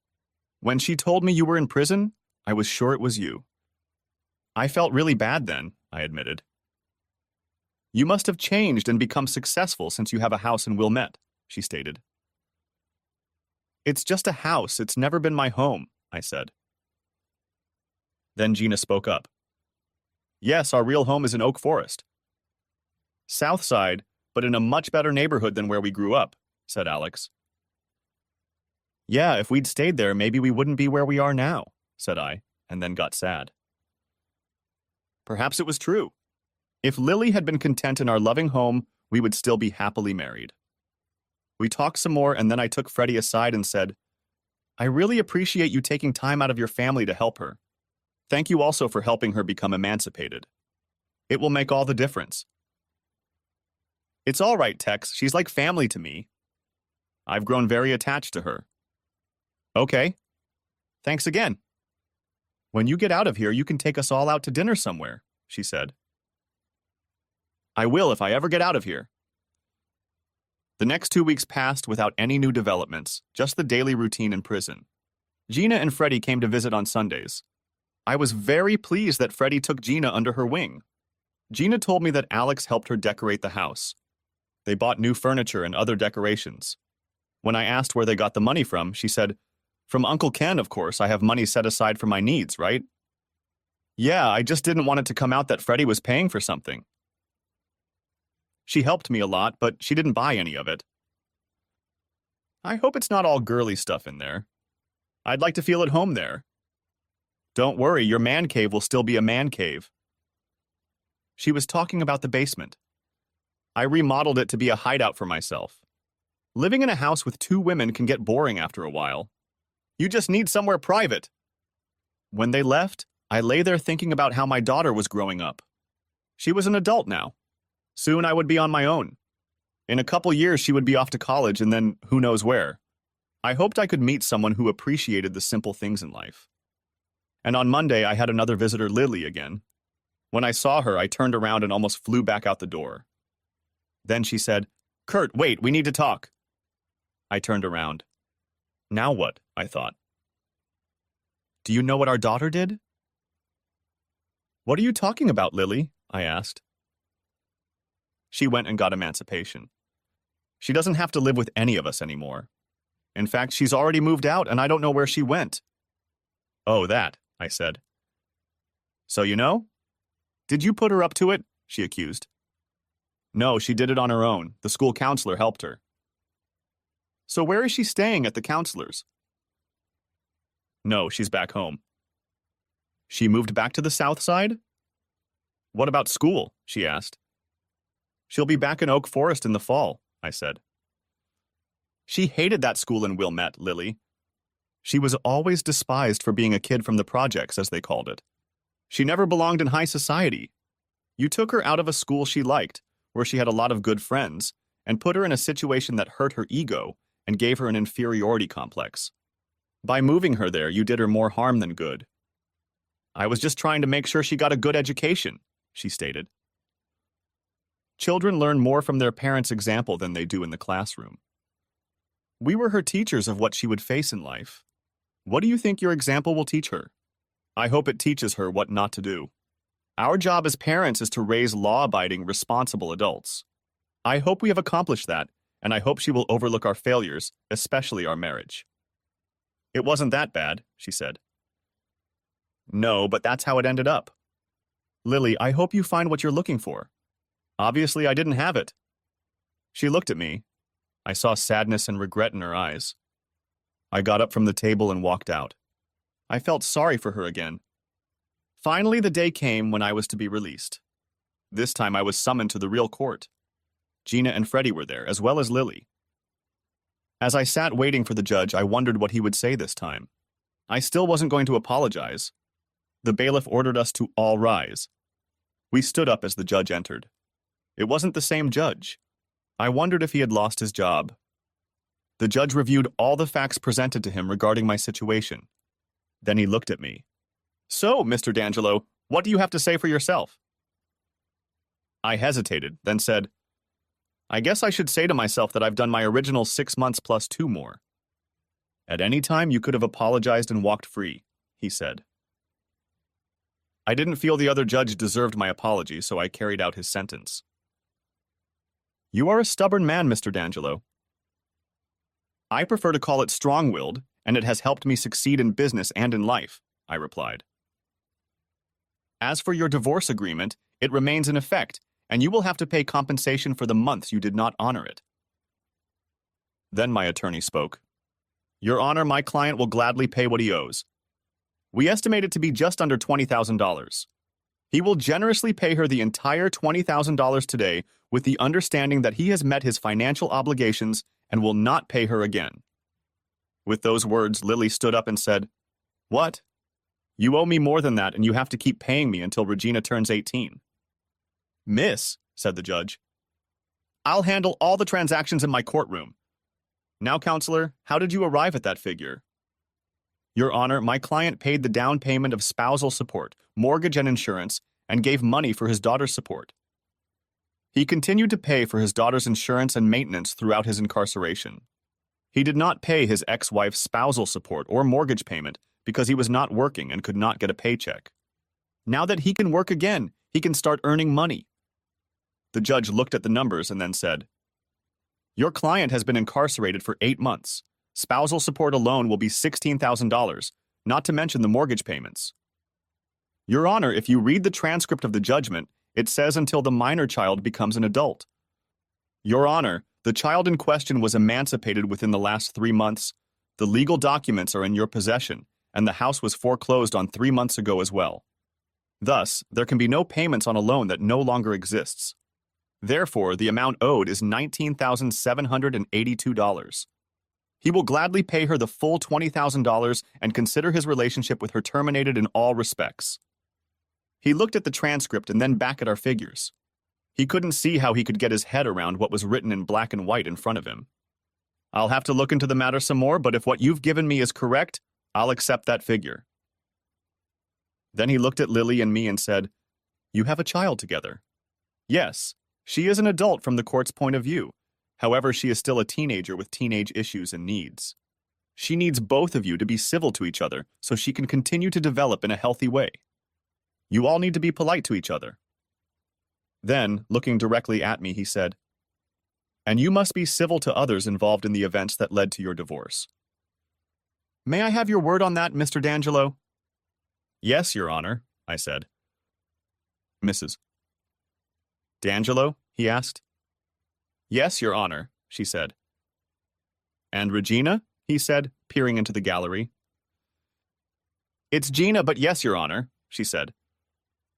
"Then, unless this data proves false, I will close this case, and Mr. D'Angelo, you may go." "Thank you, Your Honor," my attorney replied. As we stood up and headed for the exit, Gina ran up to me and gave me a big hug. Freddie stood back with a smile on her face. I saw Lily looking at us as we talked. Then Lily came up to me and said, $20,000? That's it! That's bullshit! Why? You chose your new people over me. They can help you get back on your feet. Son of a bitch, you can't do this to me! Lily, the judge asked us to be civil to each other. Let's do it for Gina's sake. It's Regina, hissed Lily. Our daughter, okay? What am I going to do? I have no job, no place to live, nothing. You can find another job, and as for housing, I can help you. I can put you in one of my apartments, rent-free for 6 months. That way you can focus on getting your life in order. You want me to move back to the south side? She whined. It's free rent. How can it be wrong? She exclaimed. I then turned to Gina and Freddie. Ladies, are you ready to go? Of course, they both said. Freddie, I think I owe you a nice dinner. I think I remember something like that, she said. Well, let's go to RPM Italian. I made reservations when I got confirmation of the release date. I really need to cleanse my palate of prison food. Out of the corner of my eye, I noticed Lily. I could tell she was furious. It was our restaurant. We went there together on special occasions. The table is booked for 6:30, so we have a little time. Do you mind if we ride around a bit? I just need to get used to the freedom, said I. I then turned to Freddie. I made a reservation for 4. Could you call your husband and see if he's available? She fell silent, and her face became inexpressive. Then Gina said, Daddy, she doesn't have a husband, not anymore. Then she turned to Alex. I'm sorry, Dr. Hodges, I didn't tell him. I didn't understand. The few times we'd interacted, she'd always worn her wedding ring, and even now she was wearing it. What was I missing? I'm sorry, Freddie, if I've offended you, I offered. No, you shouldn't, you didn't know. My husband was killed on the Eisenhower Highway about 5 years ago. Some big car changed lanes and drove into the divider. They say he died instantly. I'm sorry, Freddie, I didn't know. I just assumed that since you were wearing rings, you must be married. Yeah, I just can't get them off yet. Somehow I feel like if I do, I'll get them out of my head. I know, psychologist with mental problems. I've heard that before. Well, I'm very sorry. Perhaps you'll join us so I can try to make it up to you? She looked grim but said, I think it's going to be okay. I was so focused on my own problems and revenge that I didn't even ask about her life. I felt like such an ass. I had to change that. Starting tonight, I would be willing to listen to anything she wanted to tell me about who she is now and how she got to this point. I would become a better friend. The food was great. It was so nice to wear regular clothes and not have to worry about always being on guard. The freedom seemed a little strange to me, though. 8 months will do that to you. By the end of lunch, I was feeling better. I took a chance and said to Freddie, Alexandria, when you're ready, will you let me take you out on a real date? I don't care how long it takes when it's convenient for you, but in the meantime, can we stay in touch? Daddy, of course we'll keep in touch. She's not getting rid of me that easily, my daughter said. And I wouldn't want it any other way, Freddie said to Gina. She then turned to me and said, Mike and I never had children since I was in school, and he was starting a financial planning business. It just wasn't the right time, so Gina, as a surrogate daughter, has been very therapeutic. I hope you don't mind. After everything you've done for both of us, I wouldn't want it any other way, I stated. As we were leaving the restaurant, Gina said, I hope you like the view of our old house. Anything would be better than where I've been for the last 8 months, I said and chuckled. When we got there, I was surprised. The shutters were painted and the bushes were trimmed. It looked great from the outside, and I couldn't wait to see what was inside. When I went inside, everything looked different than when I left, but I felt more at home than ever before. You could feel Freddie's imprint in here. I know it sounds vulgar, but I cried. This hardened criminal was crying. Kurt, I heard Freddie say. I wiped my eyes and said, I feel at home. Kurt, said Alex. I turned to her and she said, I think I'm ready. I looked at her puzzled. She took off her rings and smiled at me. I couldn't help but smile back, and then we hugged. Epilogue. 10 attorneys, 4 paralegals, 6 politicians, and a judge have had their careers and marriages destroyed because of the events leading up to my divorce and its aftermath. Stubbornness or willpower either way, sometimes you have to stand up for your principles. On the other hand, Gina had a new mother and a new brother and sister. Although they were 18 years younger than her when they came into the world, one of them is named Frederick, the boy, and the girl's name is Alexis. They were twins, and I loved that I could name them both after the person who helped me start my new life. About Lily? She married a rich lawyer. I think she finally got what she wanted. I thought we had everything. A loving family, a nice house in a good neighborhood, a healthy child, a thriving business that had no money problems. I guess for me we had everything, and for her we lacked only one thing: status. Now she has status. She's married to a wealthy attorney, living in a big house in Gwinnett. And she also has a misogynistic husband who doesn't love her, but just keeps her around for the appearance of a stable home life. I hope she's happy. I know she is. Thanks for watching. I hope you enjoyed it. So subscribe to my channel and watch the next video.